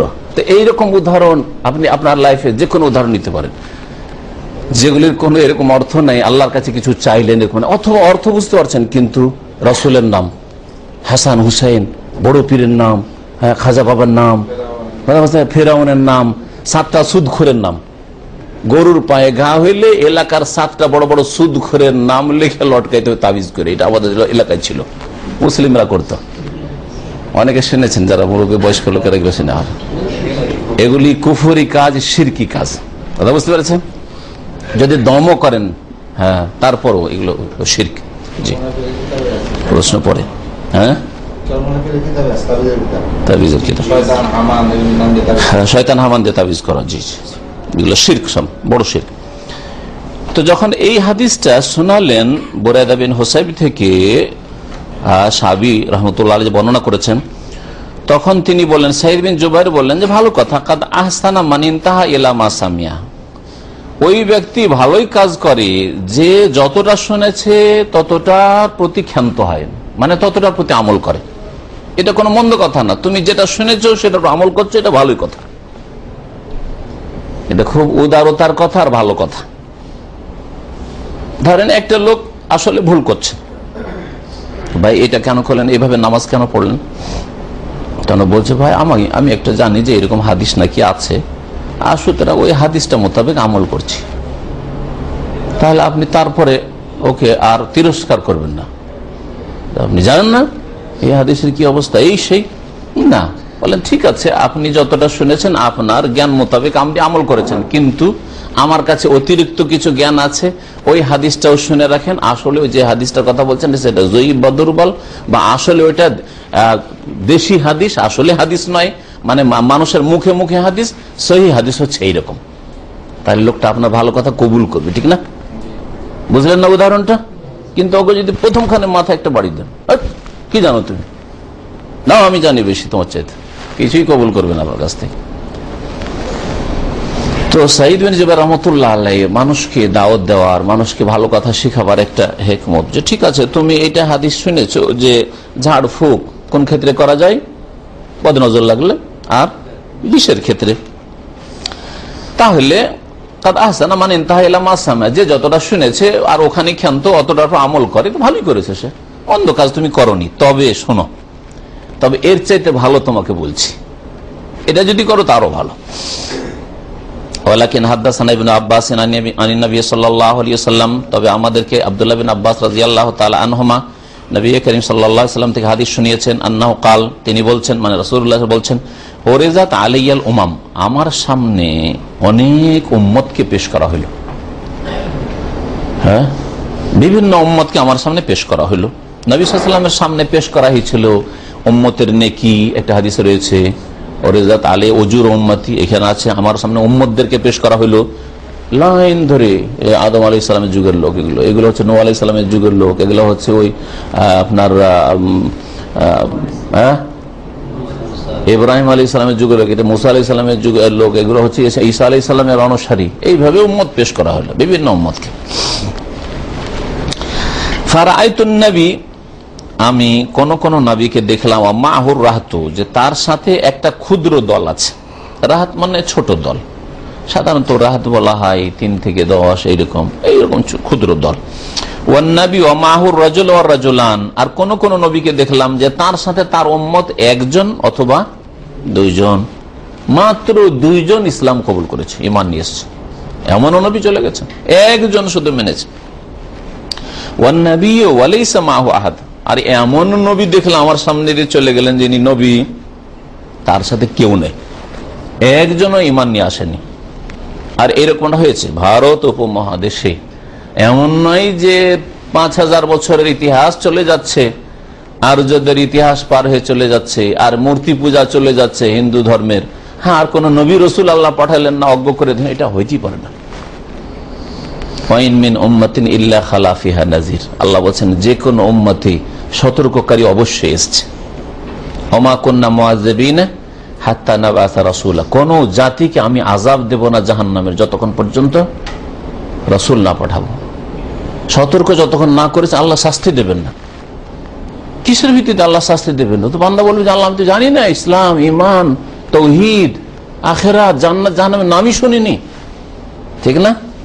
কিন্তু যখন একজন রসুল পাঠিয়ে দেওয়া হয়েছে আর এলাকার লোকেরা ধৈর্য ওকে জবাই করে দিল, অপরাধী কিনা জাতি? যারা মারছিল অনেকে তামাশা দেখলো, আরে যারা মারছিল ওদেরকে, তোমাদের মধ্যে যদি হকের ইয়ে ছিল, চাহিদা ছিল, ঠিক আছে, যারা জুলম অত্যাচার করছিল সেগুলোকে প্রতিহত করতে, ওর সাথ দিতে, নবীর সাথ দিতে, তোমরা তামাশা দেখেছে যে বাতাস যেদিকে সেদিকে আমরা যদি দেখি যে হ্যাঁ এই লোক যে কথাগুলি বলছে কথা তো ভালোই লাগছে, তবে যদি এর সমর্থন দেখি তো আমরা হয়ে যাব, আর না হলে হব না। যেমন মুহাম্মদ রাসূলুল্লাহ সাল্লাল্লাহু আলাইহি ওয়াসাল্লামের সাথে অধিকাংশ লোকেরা এরকম করেছে। মক্কা বিজয়ের আগে 1টা 2টা 5টা 10টা করে মুসলিম হচ্ছে, ইসলাম কবুল করছে। কিন্তু মক্কা বিজয় যেদিন হয়ে গেল, ইয়াদখুলুনা ফি দীনিল্লাহি আফওয়াজা, এরা তামাশা দেখছিল যে দেখি কোন দিকে যায় আবহাওয়াটা। আবহাওয়া আবু জাহল আবু লাহাবের এইদিকে দল ভারী হচ্ছে নাকি মুহাম্মদের দল ভারী হচ্ছে। যদি কুরাইশরা জিতে যায় তো এদের সাথে আছি তো আছি, যেটা আছে বাপদাদা ধর্মের ওপর থাকে। আর যদি দেখি যে না ব্যাপার স্যাপার খারাপ, মুহাম্মদ সাল্লাল্লাহু আলাইহি ওয়াসাল্লাম জিতে গেলেন, মক্কা বিজয় হয়েই গেল, তাহলে চলো দৌলতদার ইসলাম কবুল করি। প্রথম দিকে বহু লোক এরকম ছিল যারা এইভাবে ইসলাম কবুল করেছিল, কিন্তু ধীরে ধীরে যখন ইসলাম নবী সাল্লাল্লাহু আলাইহি ওয়াসাল্লামের কাছ থেকে শিখলেন, সাহাবায়ে কেরামের কাছ থেকে তরবিয়ত পেলেন, তখন তারা খাঁটি মুসলমান হয়ে গেছে। এই জন্য যারা মক্কা বিজয়ের পরে ইসলাম গ্রহণ করেছে আর যারা আগে, তাদের মাঝে অনেক পার্থক্য ফজিলতের দিক থেকে। লা ইয়াস্তাবি মিনকুম মান আনফাকা মিন ক্বাবলিল ফাতহি ওয়া কাতালা, হ্যাঁ, উলাইকা আযামু দারাজাতাম মিনাল্লাযিনা আনফাকু মিন বাদ ওয়া কাতালু ওয়া কুল্লাম ওয়াদাল্লাহুল হুসনা। সূরা হাদীদে আল্লাহ পাক বলেছেন, তোমাদের মধ্যে মিন কাবলিল ফাতহ, মক্কা বিজয়ের পূর্বে 8ম হিজরির আগে যারা ইসলাম কবুল করেছে আর আল্লাহ রাস্তায় ব্যয় করেছে, জিহাদ করেছে, আর যারা পরে সমান হতে পারে না, তবে কুল্লান ওয়াদাল্লাহুল হুসনা, তবে আল্লাহ পাক সবার সাথে জান্নাতের ওয়াদা করেছেন। আগে ইসলাম কবুল করার পরেই করো, যদি ঠিক ইসলামের উপর আসলে অটল থাকো আর মুনাফিকি দূর করে দাও, আর কপটতা অন্তরে নাই, অন্তর থেকে বিশ্বাস করে নিয়েছো, যদিও দেখা দেখি প্রথম ইসলামটা কবুল করেছিল, পরে ঠিক হয়ে গেছে, তাহলে আল্লাহ হুসনা মানে জান্নাতের ওয়াদা করেছেন। এই জন্য এখন আম্বিয়া রাসূলগণের আদর্শটা আপনার আমার উপরে ফিট করেন। আমরা দাওয়াতের কাজ শুরু করলাম, আর দেখা গেল যে মাশাআল্লাহ প্রথমখানে আপনাদের কোম্পানি থেকে 10 জন এসে আমাদের সাথে সহযোগিতা করলো। প্রথম দিক থেকে মনে করলো যে না, কোরআন হাদিসের কথা ঠিক আছে, আর একদল গালি দিল, অনেক কিছু করলো, বিরোধিতা করলো, শত্রুতা করলো, কত কি নাম দিল, তারপর 5 বছর 7 বছর 10 বছর পরে হ্যাঁ কথা তো ঠিকই লাগছে, যাক বাদ দি, যায় সাথেই যায়। দুই দল সমান হতে পারে না, দুই দল কখনো সমান হতে পারে না। যদিও কুল্লাম ওয়াদাল্লাহুল হুসনা, আল্লাহ পাক সবার সাথে যদি অন্তরে সততা ইখলাস থাকে তো আল্লাহ পাক জান্নাতে ওয়াদা করেছেন।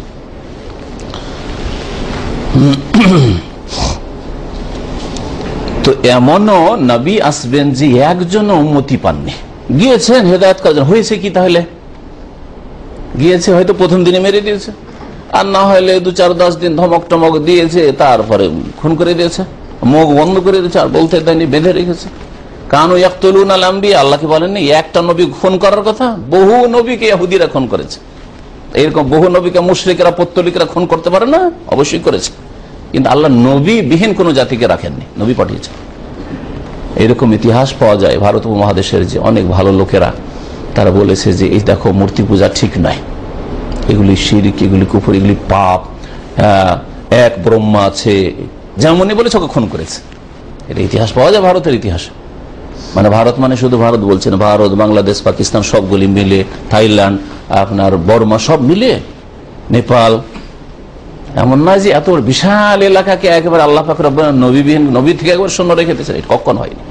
কিন্তু ইসলাম কবুল করেনি, তারা মানেনি নবীকে, নবীকে হত্যা করে যে ওই নবী আসবে হয়তো উপমহাদেশ থেকে উঠে, লাইসা মাওয়াহাদ, কোন উম্মতি নেই, কেউ ইসলাম গ্রহণ করেনি, কেউ ঈমান নিয়ে আসেনি।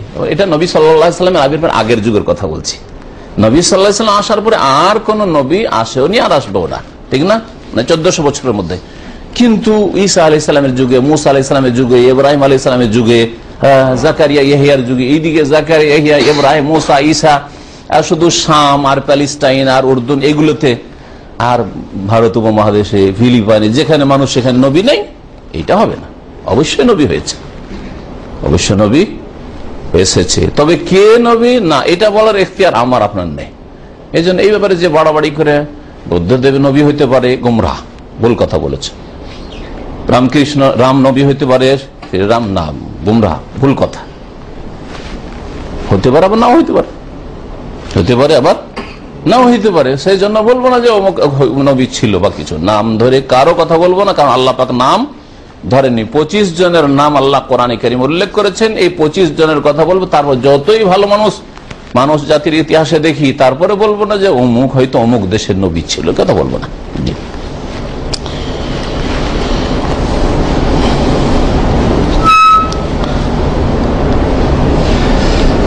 তারপরে নবী করিম সাল্লাল্লাহু আলাইহি ওয়াসাল্লাম বলছেন, ঈদ রফি আলী সাওয়াদুন আজিম, হঠাৎ করে আমার সামনে একটা বড় দল আসলো। সাওয়াদুন মানে জামাতুন, আর আজিম মানে বড়, বড় একটা দল আমার সামনে পেশ হইলো, সামনে দিয়ে আসলো।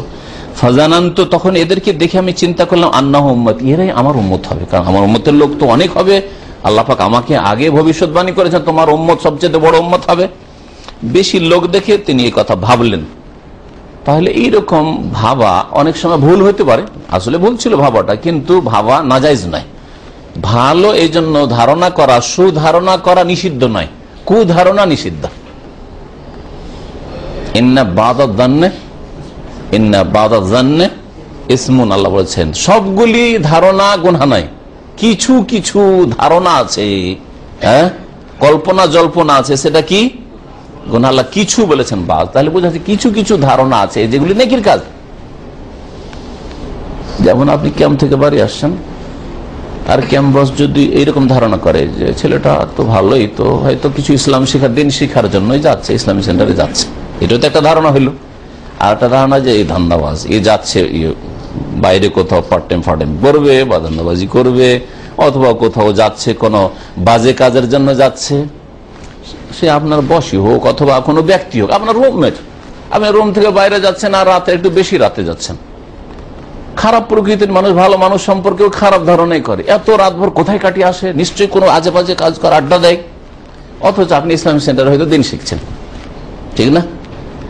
তাহলে খারাপ ধারণা করলে গুনাহ, আর যদি ভালো ধারণা রাখে যে ছেলেটা যখন বাইরে যাচ্ছে তো নিশ্চয় কোনো ভালো কাজেই যাচ্ছে।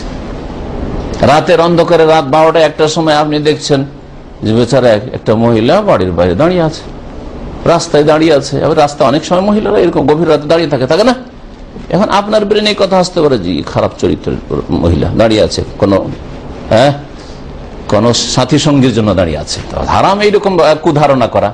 কিন্তু সুধারণা যে হতে পারে অসুস্থ, পেরেশান আছে, বা কোনো এমার্জেন্সি আছে, কাউকে দেখতে যাচ্ছে, নিজে অসুস্থ হতে পারে, এই জন্য ট্যাক্সির জন্য দাঁড়িয়ে আছে, হসপিটাল যেতে হতে পারে, অথবা হতে পারে না কিছু, এরকম যে কোনো সমস্যা হতে পারে, যে কোনো সমস্যা হতে পারে। তো এই কথা কখনো ভাববেন না যে রাত 2টা-3টার সময় একটা মহিলা, রাত 2টা-3টার সময় একটা লোক দাঁড়িয়ে আছে, আর দেখতে একটু খারাপ খারাপ লাগছে, চোর ডাকাত বা চরিত্রহীন, না, কখনো ভাববেন না। এটা ইন্না বাদা জান্নে ইসম, এটা গুনার কাজ। তাই ভালো যদি ধারণা করেন তো ভালো। দেখেন নবী করিম সাল্লাল্লাহু আলাইহি ওয়াসাল্লাম ভালো ধারণা করলেন, এগুলো হচ্ছে ইস্তিমবাত, একে বলা হয় মাসলা গ্রহণ করা। নবী সাল্লাল্লাহু আলাইহি ওয়াসাল্লাম ধারণা করলেন যে এরা হয়তো আমার উম্মত হবে। আল্লাহ বললেন না যে তুমি এরকম কেন ধারণা করলে। ফাকিল আলী, কিন্তু বলা হলো যে না, হাজা মুসা ওয়া কওম, এই যে মুসা সামনে আলাইহিস সালাম আসছেন আর তার সম্প্রদায়, জিবরাইল আলাইহিস সালাম মারফত আল্লাহ পাক জানিয়ে দিলেন। ফানাজারতু ফাইজা সাওয়াদুন আযীম, আবার দেখলাম যে আরেক বড় দল। ফাকিল আলী, তখন আমাকে বলা হলো হাযিহি উম্মাতুকা, এই হচ্ছে আপনার উম্মত, ওয়া মাহুম ৭০,০০০, আর ওদের সাথে ৭০,০০০ আছে, মানে ওদের মধ্যে, আপনার উম্মতের মধ্যে ৭০,০০০ এমন লোক আছে, ইয়াদখুলুনাল জান্নাতা, যারা জান্নাতে প্রবেশ করবে, বেগাইরে হিসাবিন ওয়ালা আযাম, বিনা হিসাবে, বিনা শাস্তিতে।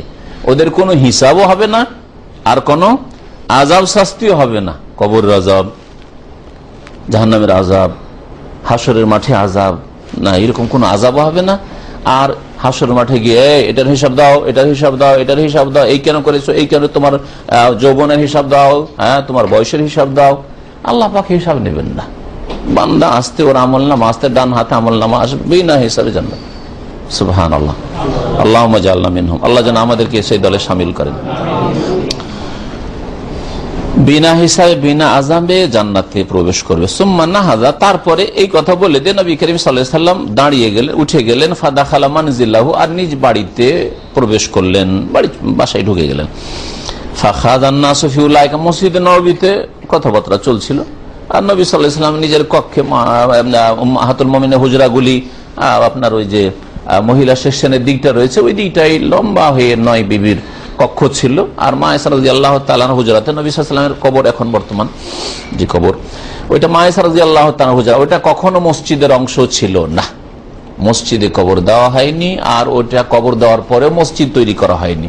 সুতরাং বিদআতপন্থীদের এইরকম বিভ্রান্ত করার চেষ্টা করা যে মদিনাতে তো নবীর কবর মসজিদের মধ্যে আছে, এটা ডাহা স্পষ্ট ঝুঠা কথা, মিথ্যা কথা। কি বুঝলেন? যখন কবর হয় তার আগে ওটা কি ছিল? মা আয়েশা রাদিয়াল্লাহু তাআলা আনহার বসবাসের ঘর ছিল। হুজরা মানে ঘর, কক্ষ, রুম ছিল। ওই রুমে নবী সাল্লাল্লাহু আলাইহি ওয়াসাল্লাম এই ছোট বিবিকে নিয়ে থাকতেন। যখন ইন্তেকাল হয়ে গেল, নবীদের পবিত্র দেহকে স্থানান্তরিত করা নিষেধ, সেজন্য যেখানে ইন্তেকাল হয় সেখানে দাফন করতে হয়। সমস্ত নবীর ক্ষেত্রে আল্লাহ পাকের এটা হুকুম। নবী সাল্লাল্লাহু আলাইহি ওয়াসাল্লামকে দাফন করা হলো কোথায় তাহলে? মসজিদে না ঘরে? ঘরে দাফন করা হলো। তারপর থেকে 1400 বছরের মধ্যে একদিনের জন্য ওই ঘরে নামাজ হয়নি। তো এটা ঘর না মসজিদ বলেন থেকে? ঘর, ওটা মসজিদ নয়। মসজিদ বেড়ে গেছে ওইদিকে ওইদিকে, আর খোলাও রাখা হয়নি, যেটা মসজিদের অংশ ঘেরা আছে। তখন ছিল কাঁচা খড়ের টাটি দিয়ে ঘেরা ছিল, এরকম পাকা করে ঘেরা আছে। সেটা ঘর, সবসময় ঘর। সুতরাং এইভাবে ধোকা দেবে কবর মাজার পন্থীরা, অথবা যারা মসজিদে কবর রেখে, অনেকে কবর মাজার পূজা করে না, কিন্তু মসজিদে বারান্দায় কবর, আর ওই মসজিদে নামাজ পড়ে ইমামত করে, বিদাতি। ওরাকে যদি বলেন যে আপনাদের এই মসজিদে কবর, এখানে তো নামাজ হবে না, বলছে তাহলে মদিনায় কি করে নামাজ পড়ছো? ওর উত্তরটা, আমার এই আলোচনা যদি শুনে রাখেন, জেনে রাখেন, তাহলে উত্তর দিতে পারবেন। যারে বাবা, ওইটা কখনো মসজিদের মধ্যে নয়, ওইটা হচ্ছে মা আয়েশা রাদিয়াল্লাহু তাআলা ঘর, ওইটা গোরফা, হুজরায়ে আয়েশা ওইটা। আর তোমরা তো মসজিদের বারান্দায় কালকে নামাজ হয়েছিল, আজকে কবর দিয়ে দিল। ওইখানে আগে কবর ছিল, আর ওর উপর মসজিদ তৈরি করে নিলে, দুটোই হারাম, দুটোই হারাম।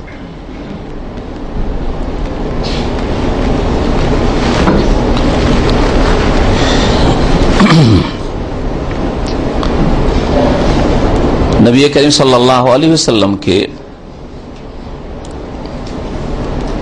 বলছেন যে ফাদাখালা মানজিলাহু, নবী সাল্লাল্লাহু আলাইহি ওয়াসাল্লাম চলে গেলেন বাড়িতে।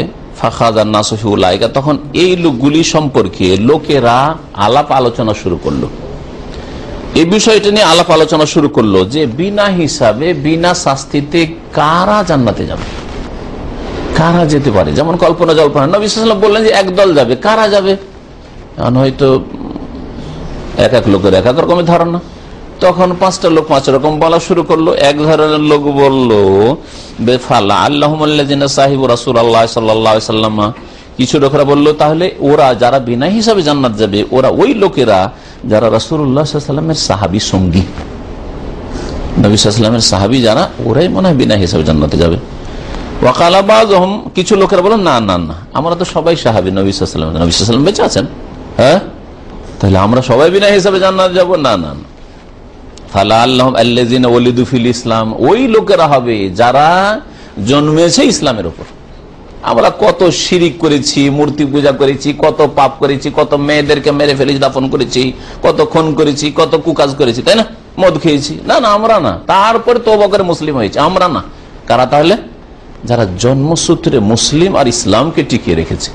আল্লাযিনা ওয়ালিদু ফিল ইসলাম, যেমন সাহাবীদের মধ্যে হাসান হুসাইন, তাই না?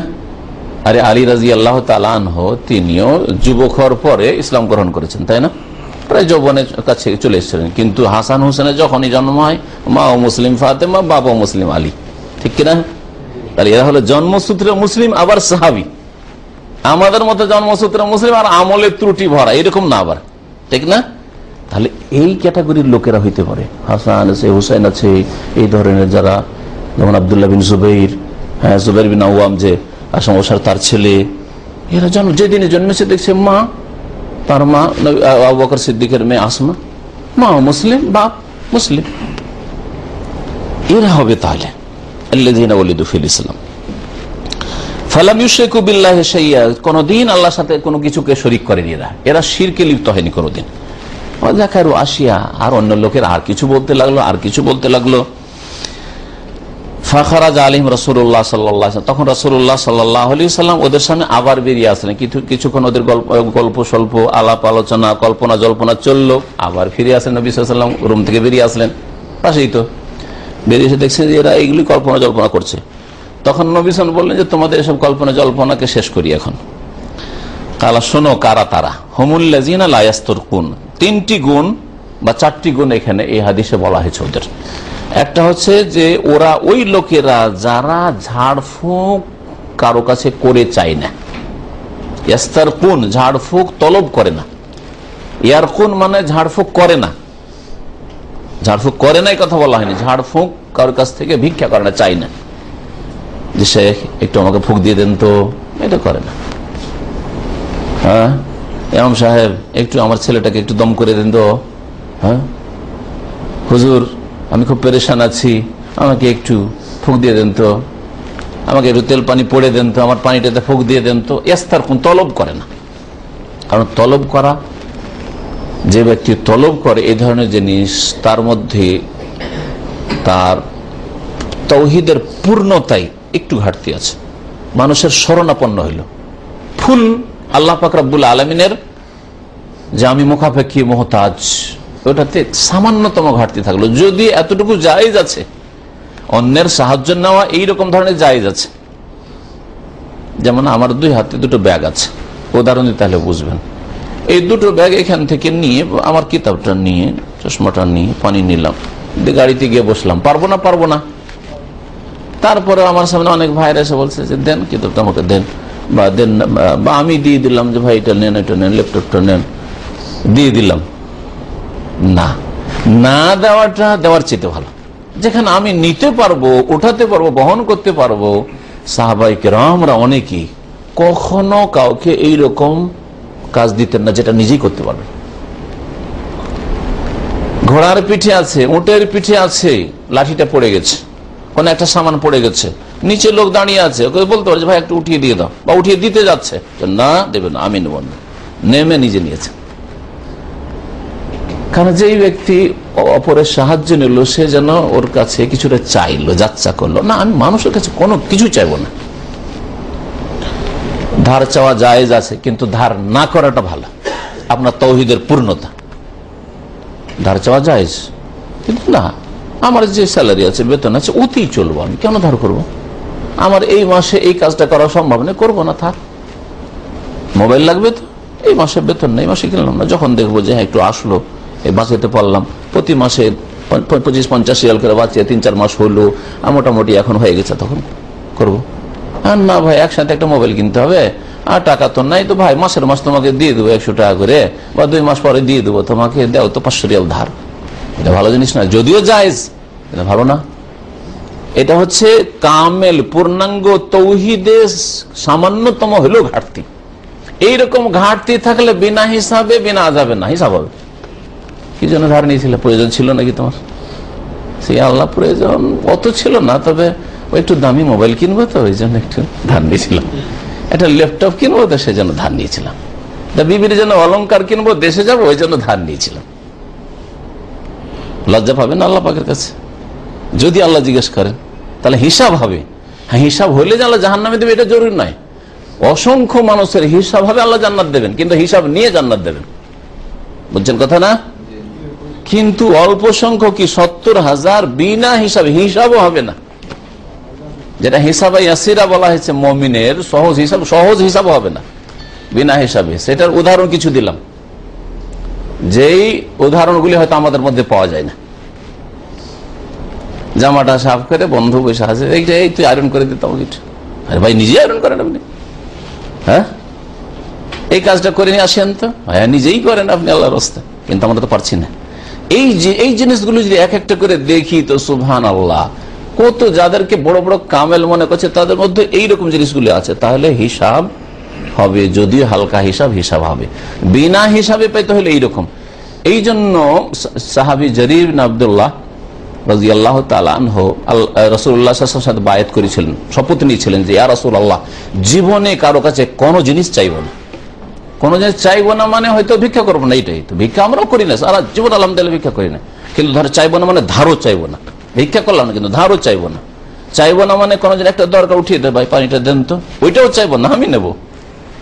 এতটা পালন করা সাধারণ কথা নাই, অসাধারণ ব্যক্তিত্বের প্রয়োজন, তাই না? ওখানে ওর সামনে পানিটা আছে, একটু উঠিয়ে চাই নিলাম, হয়তো কিতাবটা একটু উঠিয়ে চাইলাম, না আমি উঠে গিয়ে নিলাম, হয় না অনেক। এইটা অধিকাংশ লোকের দ্বারা এটা হয় না। তো এই জারির রাদিয়াল্লাহু তাআলা সম্পর্কে সাহাবীরা বলছেন যে তাকে দেখতাম ঘোড়ার ওপর থেকে, ঘোড়ার পিঠের ওপর থেকে তার ওই কোড়াটা পড়ে গেছে, লাঠিটা পড়ে গেছে, কারো কাছে কেউ নিত না, আমি নামবো, নিজে নেমে আবার উঠে। কেন? বলছে আমি আল্লাহ রাসূলের সাথে ওয়াদা করেছি, বয়াত শপথ করেছি যে আমি কারো কাছে কোনো কিছু চাইবো না। তোমার কাছে কেন চাইবো? তুমি উঠিয়ে দাও, না আমি নেবো না। সুবহানাল্লাহ। তো এইরকম নজির যেগুলো, এইরকম ধরনের লোক যারা, আপনি বলেন তো সারা জীবন আপনি কারো কাছে ধারও চাইলেন না, হ্যাঁ, কারো কাছে কোনো জিনিসের সহযোগিতাও চাইলেন না, একটা বোঝা দুটো হাতে, আরে ভাই একটা তুই ধর, তোর হাতটা পুরো খালি, তুই একটা ধর, আমি ধরি, রাত দিন এরকম করছেন, তাই না?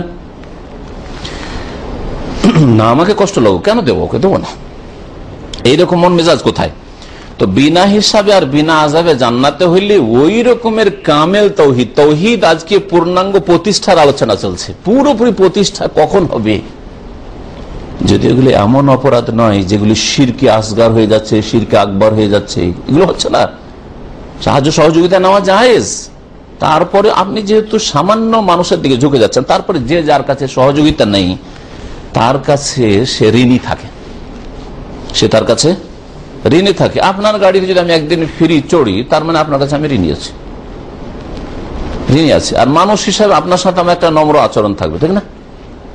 আপনি যদি আমার কাছ থেকে পার্সোনাল কিছু নিয়ে থাকেন, ধার খরচ, একটা পয়সাও নিনি, বছরকে বছর পড়ে থাকে, তারপর একটা আপনার অন্তরে একটা এমন একটা শ্রদ্ধা আছে যে ভাই এই লোক উপকার করেছে, আমি তার কাছে কৃতজ্ঞ, হ্যাঁ, তার কাছে আমি ঋণী।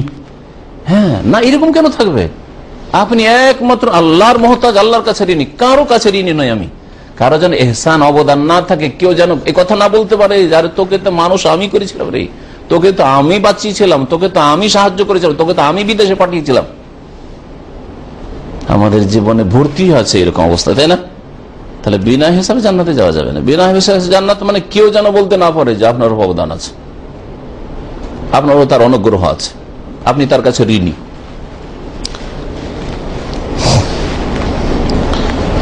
নবী করিম সাল্লাল্লাহু আলাইহি ওয়াসাল্লাম বললেন যে ওরা ওই লোকেরা যারা লায়াস্তারকুন, ঝাড়ফুঁক করে চাই না। তাহলে নিজে ঝাড়ফুঁক করলে এটা আবার এর পরিপন্থী নয়। নিজেকে নিজে ফুঁক দেন, অথবা নিজের ছেলেকে আপনি নিজে ফুঁক দেন, নিজের বিবিকে নিজে ফুঁক দেন, হ্যাঁ, কিন্তু ঝাড়ফুঁক করে চাইবেন না। নবী সাল্লাল্লাহু আলাইহি ওয়াসাল্লাম নিজের শরীরে নিজেই দোয়া পড়ে বা সূরা পড়ে ফুঁক দিতেন, নিজে ফুঁক দিতে হবে। প্রতিদিন শোয়ার সময় সূরা ইখলাস, ফালাক, নাস 3 বার পড়ে, হ্যাঁ, ফুঁক দিতেন নবী সাল্লাল্লাহু আলাইহি ওয়াসাল্লাম, গোটা শরীর হাত পেতেন শোয়ার আগে, কিন্তু নামাজের পরে না। আর এটাকে নিয়ে গিয়ে আরেক জায়গায় বিদাতে লাগিয়ে দিয়েছে আমাদের দেশে এক শ্রেণীর মানুষ, কি করে মসজিদে বসে নামাজ পড়ার পরে এই কাজ করে, এটা বিদাত। আর ওটা শোয়ার সময় যদি করেন, বিছানায় আসে, তাহলে এটা সুন্নাত। আপনি নিজে করলেন, কিন্তু ওই সময় যদি বলেন যে আপনার বিবিকে বলছে এই তুমি একটু ভালো লাগে না, আমি লম্বা হয়ে শুয়ে আছি, তুমি তোমার হাতে ফুঁক দিয়ে আমার গায়ে একটু ফিরিয়ে দাও, না চাইলেন আপনি, না চাইবেন না। লায়াস্তার কোন চাই না কারো কাছে ঝাড়ফুঁক, নিজেকে দম করেন না, আল্লাহর প্রতি ইয়াকিন রেখে যে আমি কোরআন হাদিস আমল করার চেষ্টা করছি, আমি সুন্নাত মেনে চলার চেষ্টা করছি, রাসূলের তরিকায় চলার চেষ্টা করছি, আমি আমাকে ফুঁক দেবো, অসুখ বিসুখ লাগছে আমি নিজেকে ফুঁক দেবো, এটা সবচাইতে ভালো। যদিও জায়েজ আছে, ফুঁক দিয়ে নেওয়া জায়েজ আছে, এটা ভাববেন না যে না জায়েজ, এটা না জায়েজ নয়, কিন্তু একটা হচ্ছে একবার হাই কোয়ালিটির মুমিন, বিনা হিসাবে জান্নাত জানেওয়ালা, বিনা আযাবে, বিনা জিজ্ঞাসাবাদে জান্নাত জানেওয়ালা, তাহলে ঝাড়ফুঁক তলব করবে না। ওয়ালা ইয়াক্তাউন, আর শরীরে দাগ দেবে না, নিজের শরীরে দাগ দিয়ে চিকিৎসা করবে না। প্রাচীন যুগের একটা চিকিৎসা ছিল, আজকেও খুব ফলপ্রসূ, সেটা হচ্ছে লোহা গরম করে বিভিন্ন অসুখে শরীরে দাগ দিত, তাতে হয়তো কি ওতে অনেকগুলি অসুখ ভালো হয়ে যেত। আল কাই যেটাকে বলা হয়। নবী করিম সাল্লাল্লাহু আলাইহি সাল্লাম এর অনুমতি দিয়েছেন কিন্তু অপছন্দ করেছেন। তাহলে এখানে বলা হলো যে যারা বিনা হিসাবে জান্নাত যাবে, বিনা আযাব জান্নাত যাবে, তারা শরীরকে দাগে না। চিকিৎসা করার জন্য লোহা পুড়িয়ে নিজের শরীরকে কষ্ট দিয়ে দাগ দেবে যে আমি ভালো হওয়ার জন্য, শুধু না, এই কাজ করবেন। এটা যেহেতু অপছন্দনীয় কাজ, এটা নিজেও করবেন না, অন্যরও করবেন না, কারো কাছে তলবও করবেন না, নিজেও করবেন না। এটা তাহলে এখানে চিন্তা দিয়ে বলা হয়নি, একটাও দাগবেন না, এটাই হচ্ছে উত্তম। তবে দাগানো জায়েজ রয়েছে। দেখেছেন অনেকেই রাখে, সুডানিরা শরীরে দাগ টাগ করে, আর বিশেষ করে চেহারা করলে নিষিদ্ধ, কারণ চেহারাকে বিকৃত করা হারাম। চেহারা দাগ থাকে সুডানিদের, কালোদের, তো এটা জায়েজ নয়। ওয়ালা ইয়াতাতাইয়ারুন, আর ওরা কি করবে না, কুলক্ষণ অলক্ষী মনে করবে না কোনো কিছুকে, যে এটা কুলক্ষণ, এটা হচ্ছে অলক্ষী। ফাল মানে ভালো মনে করা জায়েজ রয়েছে। সকালে সকালে মাশাআল্লাহ মসজিদে গিয়েছেন, আর মসজিদে গিয়ে ভালো একটা নেক পরেশগার লোকের সাথে দেখা সাক্ষাৎ হয়ে গেল, সালাম দিয়ে হয়ে গেল। আরে কোনোদিন জীবনে ভাবিনি যে এখানে দেখা হবে, কিন্তু উনিও কিভাবে কার মেহমানে এসছেন, দেখা হয়ে গেছে, ভালো কথা। এটা আমার ভাগ্যটা ভালো, আলহামদুলিল্লাহ। সকালে আজকে কোনো খারাপ মানুষের সাথে দেখা না হয়, ভালো মানুষের সাথে দেখা হয়েছে, বুঝতে পেরেছেন না? কিন্তু সকালবেলা নেমেছেন, আর নেমে দেখছেন পাশের এক বেদিন বেনামাজি মদখোর ফজরের নামাজ পড়তে গিয়ে দেখছেন মদ খেয়ে মাতলামি করছে, বা মদ খায়নি কিন্তু মদখোর লোকের সাথে দেখা। তখন আপনার শয়তান তখন আপনাকে পালপিটেশন করাতে শুরু করলো যে তোর আজ দিনটাই মনে হয় খারাপ হবে, কেন ভোরে উঠেই মদখোরের সাথে দেখা, কথা বলছেন না? হ্যাঁ, এটা জায়েজ নাই। কুলক্ষণ কোনো কিছুকে মনে করা, কোনো ব্যক্তিকে বস্তুকে কুলক্ষণ বা অলক্ষী মনে করা জায়েজ নাই। যেমন পেঁচার ডাককে আমাদের দেশের মানুষরা মনে করে যে কোন যে বালা মুসিবত নিয়ে এসছে, কাকে নিতে এসছে, মানে কোন ছেলে মরবে না কোন মানুষ মরবে গ্রামের। পেঁচার ডাক রাতের অন্ধকারে শুনলে আর ভয়ঙ্কর লাগে, পেঁচার ডাকটা এমনি ভয়ঙ্কর লাগে।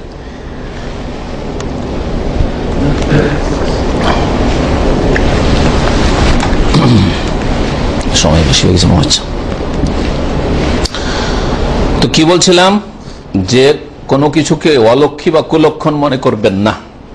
ও আলা রাব্বিহিম ইয়াতাওয়াক্কালুন, আর তারা আল্লাহ পাকের প্রতি, তাদের রবের প্রতি আস্থা ভরসা রাখে, তাওয়াক্কুল রাখে। আল্লাহর প্রতি আস্থা ভরসা রাখা মানে এই নয় যে কোনো উপায় গ্রহণ করবেন না, সোর্সগুলি প্রয়োগ করবেন না, এরকম নয়। এর মানে এই নয় যে আপনি ওষুধ খাবেন না, মাথার ব্যথায় থাকতে পারেন না আর আপনি ওষুধ খাবেন না, জ্বর আপনার আর ওষুধ খাবেন না কারণ আমি বিনা হিসাবে জান্নাত যাব না। তাওয়াক্কুল বলা হয়েছে দুনিয়ার যেসব উপায়গুলি আছে, বৈধ উপায়, সেগুলিকে গ্রহণ করে মনের অবস্থাটাকে আল্লাহর উপর পুরোপুরি ন্যস্ত করা, আল্লাহর দিকে ফিরিয়ে দেওয়া, মানুষের দিকে ফিরানো নয়। আপনিও ডাক্তার কাছে চিকিৎসা করছেন আর আরেক ভাইও ডাক্তার কাছে চিকিৎসা করছে, দুইজনই জায়েজ করছেন, কিন্তু আপনার চাইতে এই লোক ভালো। কেমন? ডাক্তার কাছে চিকিৎসা করছেন আর ভাবছেন যে ডাক্তার তো মাশাআল্লাহ স্পেশালিস্ট, আর ডাক্তার ভালো, আর খুব দামি দামি ওষুধ দিয়েছে, তাহলে দামি দামি ওষুধ দিয়েছে সুতরাং ওষুধ কাজ করবে, ভালো। ডাক্তার স্পেশালিস্ট, ডাক্তারের উপর অনেকটা ভরসা, আর আল্লাহর উপর ভরসা আছে মুমিন মুসলিম হিসাবে, ভাগযোগ হয়ে গেল কিন্তু, তাই না? আপনার তাওয়াক্কুলটা ভাগ হয়ে গেল, কিছুটা ওষুধের উপর ভরসা, কিছুটা হচ্ছে ডাক্তারের ভরসা, আর বাকিটা আল্লাহর উপর ভরসা, বাকি আল্লাহ ভরসা, তাই না? অনেকে বলবে বাকি আল্লাহ ভরসা, ঔষধ নিলাম বাকি আল্লাহ ভরসা, না ওই রকম বাকি না, ফাঁকি করবেন না, বরং বলবে পুরোপুরি আল্লাহর ভরসা। তবে আল্লাহ বা তার নবী সাল্লাল্লাহু আলাইহি ওয়াসাল্লাম বলেছেন তাদাউ, তোমার ওষুধ ব্যবহার করো, ইয়া ইবাদাল্লাহ, আল্লাহর বান্দারা, ওষুধ ব্যবহার করা উপায়, কিন্তু আমার পুরোপুরি আস্থা ভরসা আল্লাহর উপরে, একমাত্র ডাক্তারের উপরও না, ডাক্তারের কোনো ক্ষমতা নেই যদি আল্লাহ পাক যদি তৌফিক না দেন। হ্যাঁ, ডাক্তারের হাত জাস ফেল হয়ে যায়, ওষুধ কাজ করছে না বিভিন্ন কারণে, আল্লাহ পাক সেই কারণগুলি হয়তো আপনার শরীরে তৈরি করে দিয়েছেন। ওষুধ, একই ওষুধ খেয়ে ও লোক ভালো হয়ে গেল একই রোগে, আর আপনি ভালো হচ্ছেন না, কারণ আপনার শরীরে ওই ওষুধ কাজ করবে এই রকমের যোগ্যতা আল্লাহ পাক রাখেননি, টেনে নিয়েছেন। তো সবগুলি তো আল্লাহর পক্ষ থেকে হচ্ছে। দেখছেন না যে জ্বর, একজনের জ্বর প্যানাডল খেয়ে ভালো, আর অ্যান্টিবায়োটিক খেয়েও ভালো হয় না, দেখেন নাকি? তাহলে শেফা দেন মারিজ তো হয়ে আসবেন একমাত্র আল্লাহ পাক। তাহলে ওষুধ ব্যবহার করা বা দুনিয়ার উপায় উপকরণ, হ্যাঁ আমি কারো সাহায্য নেব না, সুতরাং এখান থেকে হেঁটে 3 কিলোমিটার আমি ক্যাম্পে নিজের পায়ে হেঁটে যাব, কারো গাড়িতে চড়বো না, ভালো কথা, যা আমি একেবারে বিনা হিসাবে জান্নাত যাবো সেজন্য পায়ে হেঁটে যাবো এখান থেকে, না না না, আপনি গাড়িতে চড়েন। হ্যাঁ, তবে দেখলেন যে না গাড়িতে ভিড় ভাড় আছে, ওইরকম মরিয়া হয়ে ছুটবেন না যে ভাই জায়গা দিবেন, একটু হবে, একটু কষাকষি করে বসবেন, প্রয়োজন নেই। যদি হয়তো হয়ে গেল, না হয় আল্লাহ পাক বসে দিয়েছে, হালাল রিজিক দিয়ে দেখবো, হাঁটতে না পারি তো, আর না হলে হেঁটেই গেলাম, অসুবিধা কি 1-2 কিলোমিটার, ঠিক না? তাহলে আপনি মানুষের ওপর, মানুষের গাড়ির ওপর, দুনিয়ার উপায়ের উপর ভরসা করছেন না। আল্লাহর আপনার ভরসা ঠিক আছে, যদিও দুনিয়ার উপায়গুলি আপনি গ্রহণ করছেন, এতে কোনো আপত্তি নাই, এতে ইমান কমে না, এতে আমল খারাপ হয় না, তৌহিদে ডিস্টার্ব হয় না। কিন্তু যদি দুনিয়ার উপায় উপকরণে বেশি ভরসা, যেমন আজকাল চাকরিজীবীদের চাকরির উপর মানে বেশিরভাগ ভরসা, হ্যাঁ, ব্যবসায়ীদের তার ব্যবসার যশের উপর ভরসা, গাড়ি একটা নতুন আমি পেয়েছি কোম্পানির, ট্যাক্সি চালান, গাড়ির উপর ভরসা, নতুন গাড়ি, আল্লাহর উপর ভরসা গেল কোথায়? ও কিছু 50% 40% আছে, কিছু আছে। তো এইরকম যদি হয় তাহলে কিন্তু গড়বড় আছে। তো যাই হোক, চলেন, নবী করিম সাল্লাল্লাহু আলাইহি ওয়াসাল্লাম এই কথা বললেন। তখন ফাকাম ওকাশা ইবনে মেহসান, এক সাহাবী ওকাশা রাদিয়াল্লাহু তাআলা আনহু বললেন দাঁড়িয়ে, উদুল্লাহ আন ইয়াজআলানি মিনহুম, হে আল্লাহ রাসূল, আমার জন্য দোয়া করে দেন যাতে আল্লাহ পাক ওই 70,000-এ আমাকে করে নেন, একজন আমি হয়তো বিনা হিসাবে বিনা আযাবে জান্নাত যেতে পারি। ফাকাল আনতা মিনহু, তখন নবী সাল্লাল্লাহু আলাইহি ওয়াসাল্লাম বললেন হ্যাঁ তুমি ওই দলই শামিল। সুম্মা কামা রাজুলুন আখার, তখন লাইন ধরে নিয়েছে, আর এক লোক বলছে উঠে, উদুল্লাহ আন ইয়াজআলানি মিনহুম, হে আল্লাহ রাসূল আমার জন্য একটু দোয়া করে দেন, আমি যেন ওই দলে শামিল হইতে পারি। ফাকালা, নবী করিম সাল্লাল্লাহু আলাইহি ওয়াসাল্লাম বলে, সাবাকাকা বিহা ওকাশা, ওকাশা তোমার আগে চলে গেছে, ওকাশা তোমার আগে চলে গেছে। কত হেকমত কৌশলের কথা। হতে পারে যে এই লোক বিনা হিসাবে বিনা আযাবে জান্নাতে যাওয়ার যোগ্যতা রাখে না, কিন্তু এই আসল কথাটা যদি তাকে বলে দাও, দেখো তুমি বিনা হিসাবে জান্নাত যেতে পারবে না, সাথে সাথে মন খারাপ, হয়তো উল্টো ফিরেই যাবে আবার আগের বাপ দাদা ধর্মের দিকে। হইতে পারে না, পারে না? ওই কথাও বললেন না, আর এটাও বললেন না যে না তুমিও বিনা হিসাবে যাও, এটাও বললেন না, কারণ ওইটা যদি বলে ঠিক আছে তুমিও যাবে ওকাশার মতো, তাহলে লাইন লেগে আছে 25-50 যাচ্ছে লাইন, গোটা মদিনার লোক লাইন ধরে নিবে যে সব আমাদের দোয়া দেন, সব দোয়া দেন, বিনা হিসাবে যাও, বিনা হিসাবে জান্নাত, বিনা হিসাবে জান্নাত, তাই না?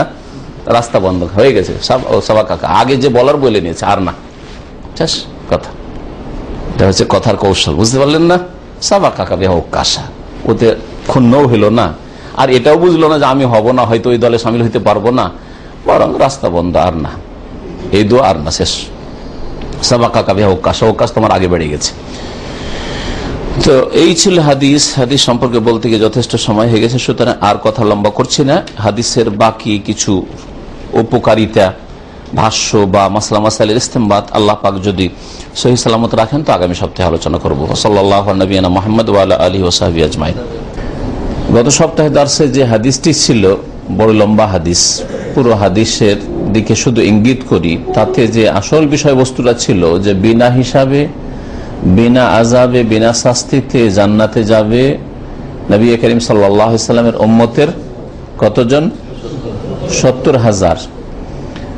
এই 70,000 কারা, এ সম্পর্কে নবী করিম সাল্লাল্লাহু আলাইহি ওয়াসাল্লাম বলেছেন সাহাবায়ে কেরামদের কল্পনা জল্পনার পরে যে হুমুল্লাযিনা লা ইস্তারকুন, ওরা ওই সকল লোক যারা কারো কাছ থেকে ঝাড়ফুঁক তলব করতে যায় না, প্রয়োজন হলে নিজেদের ঝাড়ফুঁক নিজেরাই করে, আর না হলে ঝাড়ফুঁকের জন্য পেরেশান হয়ে মরিয়া হয়ে কারো কাছে ছুটবে, ঝাড়ফুঁক করেন, এটা করতে যায় না। যদিও ঝাড়ফুঁক শরীয়ত সম্মত হলে, মানে কোরআন এবং হাদিসের দোয়া দিয়ে, কোরআনের আয়াত বা হাদিসের দোয়া দিয়ে বা এমনি ভালো কথা দিয়ে যা অর্থবোধক, আর তাতে শিরক বিদআত নেই, আল্লাহ ছাড়া অন্যের কাছে কোনো সাহায্য চাওয়ার নেই, এইরকম বাক্য দিয়ে দম করা, ঝাড়ফুঁক করা শরীয়তে জায়েজ। তারপরেও ঝাড়ফুঁক করতে যায় না বা কারো কাছ থেকে চাইতে যায় না। ওয়ালা ইয়াক্তাউন, আর রোগের আরোগ্যের জন্য শরীরে লোহা দিয়ে, লোহা গরম করে দাগে না। ওয়ালা ইয়াতাতাইয়ারুন, আর কোনো কিছুকে অলক্ষী বা কুলক্ষণও মনে করেন না, কোনো কিছুকে, কোনো অবস্থাকে, কোনো ব্যক্তিকে, বস্তুকে, কোনো বিষয়কে, কোনো সময়কে, কোনো কালকে কুলক্ষী মনে করেন না। ওয়ালা রাব্বিহিম ইয়াতাওয়াক্কালুন, বরং তার আল্লাহ পাকের ওপর পুরোপুরি আস্থা ভরসা রাখে। এই কথাই বলেছেন নবী করিম সাল্লাল্লাহু আলাইহি ওয়াসাল্লাম। আর এই সম্পর্কে বিস্তারিত আলোচনা হয়েছে। আসল বিষয়বস্তু ছিল যারা তাওহীদের পুরোপুরি বাস্তবায়ন করবে তারা জান্নাতে যাবে বিনা হিসাবে, তাই না? তাওহীদের বাস্তবায়ন করলে এইরকম গুণগুলি থাকতে হবে। এই হাদিসটি সহিহ বুখারী মুসলিমের হাদিস। এই হাদিসটি হচ্ছে সহিহান বুখারী মুসলিমের হাদিস।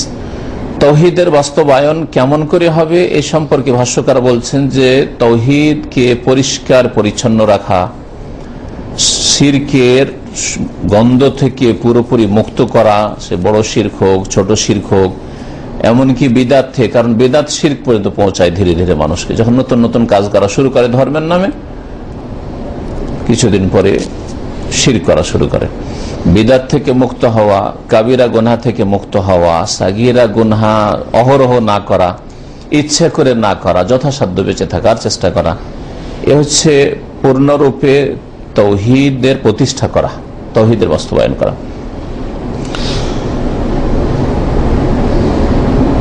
তাওহীদ বিরোধী যত কিছু রয়েছে সবকিছু থেকে পুরোপুরি বেঁচে থাকা, ছোট গুনাহকেও হালকা না মনে করা। আজকাল অধিকাংশ মানুষ বড় বড় গুনাহকে হালকা মনে করছে, কাবিরা গুনাহকে, ছোট গুনাহ তো দূরের কথা, ছোট গুনাহকেও হালকা মনে করা, এটা তাওহীদের ঘাটতি, তাওহীদের পরিপন্থী, তাওহীদের পুরোপুরি বাস্তবায়ন হল না। যে ব্যক্তি তাওহীদের বাস্তবায়ন করবে তার অন্তর ঈমান এবং তাওহীদ আর ইখলাসে ভরপুর থাকবে। আর শুধু মুখে দাবি করলে হবে না, বরং তার কাজ কর্ম আমল এর সত্যায়ন করবে, প্রমাণ করবে যে আসলে অন্তর ঈমানে ভরপুর, তাওহীদে ভরপুর, আল্লাহর জন্য তার মধ্যে ইখলাস রয়েছে। কাজে কর্মে অঙ্গ প্রত্যঙ্গে সে এসব প্রকাশ করবে, আর তা কোনো রকম ভাবে নষ্ট করবে না কোনো গুনাহ দিয়ে। যার মধ্যে তাওহীদের বাস্তবায়ন রয়েছে তার কিছু লক্ষণ রয়েছে, যেমন পুরোপুরি আল্লাহর সামনে অনুগত হওয়া, পুরো দমে আল্লাহর উপর আস্থা ভরসা থাকা, কোন সৃষ্টির দিকে, কোন মানুষের দিকে যেন তার হৃদয় ফিরে না যায়, যে ওর সাথেও আমার আশা জড়িত, সেও আমার কিছু করে দিতে পারবে, তার দ্বারাও আমার লাভ হতে পারে অথবা লোকসান হতে পারে, সেই জন্য ভয় করে, লাভ হতে পারে সেই জন্য তার পিছনে পিছনে ছুটে, এই রকম জিনিস যেন না থাকে। কখনো যেন ওই রকম মুমিনের মন মানুষের দিকে না যায়, যে মানুষ দ্বারাও কিছু হবে, যদিও পৃথিবীতে উপায় উপকরণ আছে, কিন্তু আপনার মনটা যাতে করে আল্লাহ ছাড়া অন্যের দিকে না যায়। কথায় কাজে অবস্থাতে যেন আল্লাহ ছাড়া কারো কাছে না চায়। হয়তো কথাই চাইছেন না, কিন্তু আপনার অবস্থা এমন ভাবে প্রকাশ করছেন যাতে লোকেরা দেয় আপনাকে, এইরকম যেন না হয়। আল্লাহ পাকের পুরোপুরি শুকরিয়া আদায় করা। যারা শিরক করে, যেমন শিরককে ঘৃণা করবেন, শিরকের সাথে যারা জড়িত তাদেরকেও ঘৃণা করবে, তাদের সাথে শত্রুতা রাখবেন, এমন নয়। যেমন জাহেল মূর্খরা আমাদের সমাজে বলে থাকে যে পাপকে ঘৃণা করো, পাপীকে ঘৃণা করিও না। এটা ব্যাপক হারে ছড়িয়ে রয়েছে বাঙালি মুসলিম সমাজে। পাপকে ঘৃণা করো মানে চুরিকে ঘৃণা করো, কিন্তু চোরকে ঘৃণা করিও না। হ্যাঁ, নামাজ না পড়াকে ঘৃণা করো, কিন্তু যে নামাজ পড়ে না বেনামাজিকে ঘৃণা করিও না। হ্যাঁ, কবর মাজারে সেজদা করছে, দেবদেবীকে সেজদা করছে, ওকে ঘৃণা করিও না, ওই কাজটাকে ঘৃণা করো। এটা একেবারে অকাট মূর্খ লোকের কথা, এটা মুসলিমের কথাই না। পাপকে ঘৃণা করলে পাপীকে ঘৃণা করতে হবে, ওর মধ্যে তো পাপ রয়েছে। তাহলে কেমন করে এটা হইতে পারে যে পাপকে আলাদা করে ঘৃণা করবেন, পাপীকে ঘৃণা করবেন না? এগুলি তাহলে তাওহীদ প্রতিষ্ঠা বা তাওহীদের বাস্তবায়নের বাস্তব প্রমাণ নয় যে আপনি পাপীর সাথে একাকার হয়ে রয়েছেন, পাপীর সাথেও মিল মহাব্বত ওইরকমই যেমন নেক লোকের সাথে। তাওহীদের বাস্তবায়নের জন্য সহযোগী বিষয় দুই একটি বলা যাক। প্রথম হচ্ছে তাওহীদ সম্পর্কে জ্ঞান থাকতে হবে।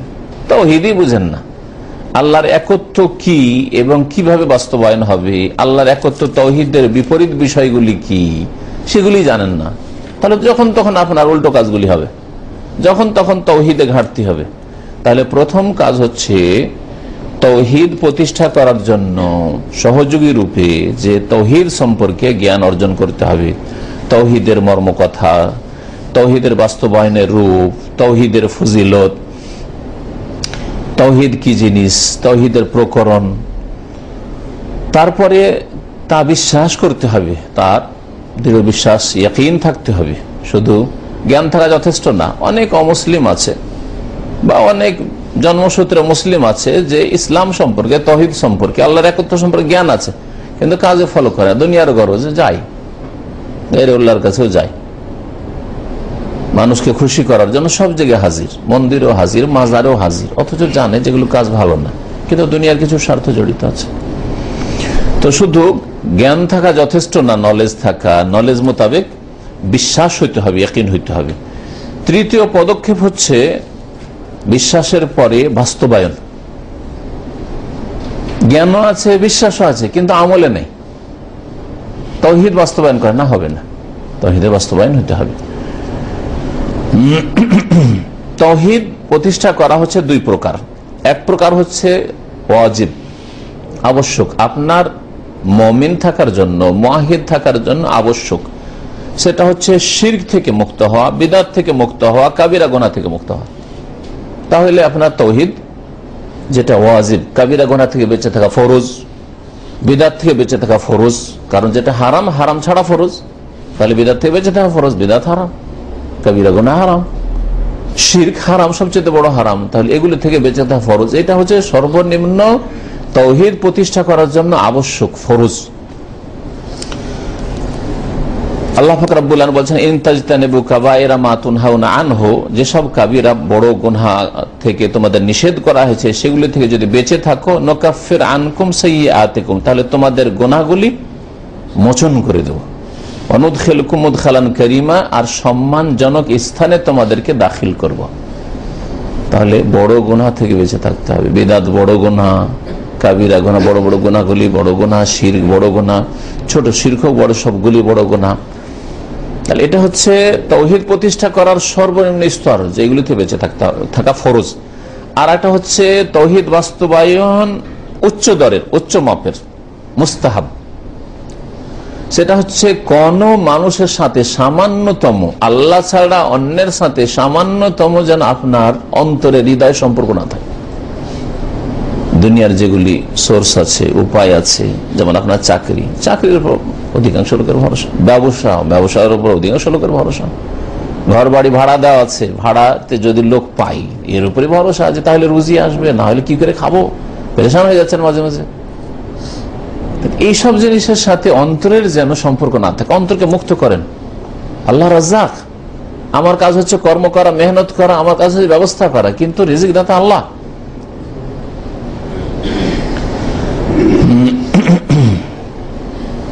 আর এই মুস্তাহাব স্তর, যেটা একেবারে পূর্ণ স্তর তাওহীদ প্রতিষ্ঠার, সেটাই বর্ণনা করা হয়েছে এই বিগত হাদিসটাই, যে জায়েজ কাজও আপনি করবেন না। ঝাড়ফুঁক কারো কাছে করে চাওয়া জায়েজ, শরীরে দাগ করে, যদিও অপছন্দনীয়, কিন্তু চিকিৎসা করা, নবী সাল্লাল্লাহু আলাইহি ওয়াসাল্লাম বলছেন আমি অপছন্দ করি, তবে তোমরা করতে পারো প্রয়োজন হইলে, আর অন্য কোনো বিকল্প চিকিৎসা নেই, করতে পারো।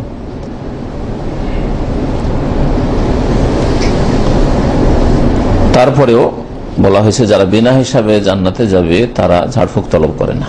তাহলে এটা হচ্ছে একেবারে পূর্ণ মাত্রার তাওহীদ প্রতিষ্ঠা করা, যেটা মুস্তাহাব। এইরকমই বহু জায়েজ জিনিস চাওয়া, আপনার জন্য ধার চাওয়া জায়েজ, গত সপ্তাহে উদাহরণগুলি দিয়েছি, কিন্তু তারপরে ধার চায়েন না কারো কাছে, প্রয়োজন থাকলে। প্রয়োজন আছে, আমি পুরো করলাম না, আমার কাছে অভাব আছে, অভাবের মতো চললাম। হ্যাঁ, সহযোগিতা চাওয়া জায়েজ, এর উদাহরণ গত সপ্তাহে দিয়েছিলাম। পানিটা ওইখানে আছে, ওর কাছ থেকে চাইলাম, এটা জায়েজ। চাইলাম না, আমি নিজেই উঠে নিলাম। আমার কিতাবটা নিয়ে আমি যেতে পারবো, আমার এইরকমই 10-20 কিলো আমি ওজন উঠাতে পারবো, 2 হাতে উঠাতে পারবো, কিন্তু ভাই একটু ধরেন, চলেন আমার সাথে সাথে। জায়েজ চাওয়া, কিন্তু তারপরে চাইলাম না। তার এটা ফরজ নয় তাওহীদ প্রতিষ্ঠার জন্য, কিন্তু পূর্ণ মাত্রায় তাওহীদ যদি প্রতিষ্ঠা করতে চান, বিনা হিসাবে জান্নাত যেতে চান, তাহলে এগুলো থেকে মুক্ত হন। কারো কাছে আপনি যে সাহায্য চাওয়া যায় সেটাও চাইবেন না আপনি। এইরকম মাপের লোক আজকাল পাওয়া যাবে বড়ই মুশকিল আছে। এই জন্য বিনা হিসাবে জান্নাতে যাওয়া বড়ই মুশকিল আছে। যখন পূর্ণ মাত্রায় তাওহীদ প্রতিষ্ঠাই করতে পারছেন না, তখন বিনা হিসাবে জান্নাতে যাওয়া মুশকিল আছে। তবে হিসাব যাদের হবে তারা দুই রকম, একরকম লোক হিসাব হবে হিসাব ইয়াসিরা, সহজ হিসাব। আল্লাহ পাক বলেছেন সহজ হিসাব হচ্ছে আল্লাহ পাক পেশ করবেন আর বলবেন যে বলো হিসাব দাও, এগুলো কি করেছো কি করেছো কি করেছো, পেশ করবে। তুমি এই কাজ করেছো, এই কাজ করেছো, এই কাজ করেছো। তোমার যৌবনে এতটা কাজ হওয়া উচিত। তোমার আজকাল কোম্পানি কি দিচ্ছে, টার্গেট দিচ্ছে, তোমার এক মাসে 1 লাখের টার্গেট, তুমি 50,000 করে নিচ্ছ, তাই না? তাহলে যৌবনে তোমার কতটা আমল, কতটা হওয়া উচিত ছিল, আল্লাহ এইভাবে পেশ করবেন। এটা হচ্ছে সহজ হিসাব। তারপরে আল্লাহ জান্নাত দেবেন। আর আরেক শ্রেণীর লোক হবে যাদের এক একটি করে জিজ্ঞেস করা, পাই পাই করে হিসাব। মান নকিসা ফিল হিসাব হালাকা বা উযযিবা, হাদিস রয়েছে। যার এক একটি করে হিসাব নেওয়া হবে সে অবশ্যই ধ্বংস হবে, তাকে অবশ্যই আযাব শাস্তি দেওয়া হবে, জাহান্নামে যেতে হবে। আল্লাহ পাক রব্বুল আলামিন যেন আমাদের গুনাহ খাতা মাফ করে দেন এবং আল্লাহ পাক রব্বুল আলামিন আমাদের হিসাবকে যেন সহজ করেন। কাস্টমার কে বুঝিয়ে নিবে যে আমি নামাজ পড়বো, হয় রাস্তায়, যেমন আমাদের অনেক দিনই ভাইরা যারা গাড়ি চালান, আগে কাস্টমার উঠালে বলবে যে ঠিক আছে অমুক মসজিদে গিয়ে নামাজ পড়বো, কিন্তু যদি পড়েন তাহলে উঠে না, না হলে না, উঠলো উঠলো, না হলে না উঠলো, একসাথে গিয়ে নামাজ পড়বো, এরকম আগে চুক্তি করে নিবে। আর না হলে যদি হয় যে কোনো জায়গায় ওকে পৌঁছাতে মহিলা মানুষ আছে, ঠিক আছে, আর তুমি হয় গাড়িতে বসে থাকবে, আর না হলে তোমাকে একটু আগে, আর 10 মিনিট আগে আমি ছেড়ে দিয়ে এসে নামাজ পড়বো। আর শুধু পয়সার জন্য এটা কথা বলতেও পারছে না, কারণ কাস্টমার ছুটে যেতে পারে, এইরকম ভয়, তাহলে ইমানের কমজোরি। এরকম না, কাস্টমার ছুটবে, ছুটুক, 10 মিনিট আগে উঠো, তোমাকে ছেড়ে দিয়ে নামাজ, আর না হলে নামাজের পরে নামাজ সালাম ফিরে তোমাকে উঠাবো, তোমার বাসার কাছে এসে মসজিদে নামাজ পড়ছি, ওখান থেকে উঠাবো। আজান চলা অবস্থায় নামাজ পড়া যেতে পারে, তবে কেউ যদি আগেই শুরু করে দিয়ে থাকে তো অসুবিধা নেই, আর না শুরু করে থাকে তাহলে আজানের উত্তরটা দিয়ে দিক, তাহলে ওই সুন্নতের আমল হয়ে গেল, তারপরে নফল বা সুন্নত পড়ুক। আজান শুরু হয়ে গেছে তখন আর নামাজ শুরু করবেন না, তাহলে আজানের জবাবগুলো দিয়ে দেন, দোয়াটা পড়ে নেন। আর আগে হয়তো শুরু করেছেন আর তারপরে এসে মুয়াজ্জিন আপনি টাইম খেয়াল করেননি, যেমন বেঁধেছেন, নামাজ আজান শুরু করে দিল, নামাজ ছাড়বেন না। নামাজ একমাত্র ছাড়তে হয় ফরজ নামাজ শুরু হলে, একামত হলে, কিন্তু আজানের জন্য কোনো নামাজ ছাড়বেন না, সুন্নত নফল যাই হোক। আজান অবস্থায় কোরআন তেলাওয়াত জায়েজ আছে, কোনো অসুবিধা নেই, তবে কোরআন তেলাওয়াতে ইবাদত আর আজানের জবাব দেওয়া ইবাদত। এই সময়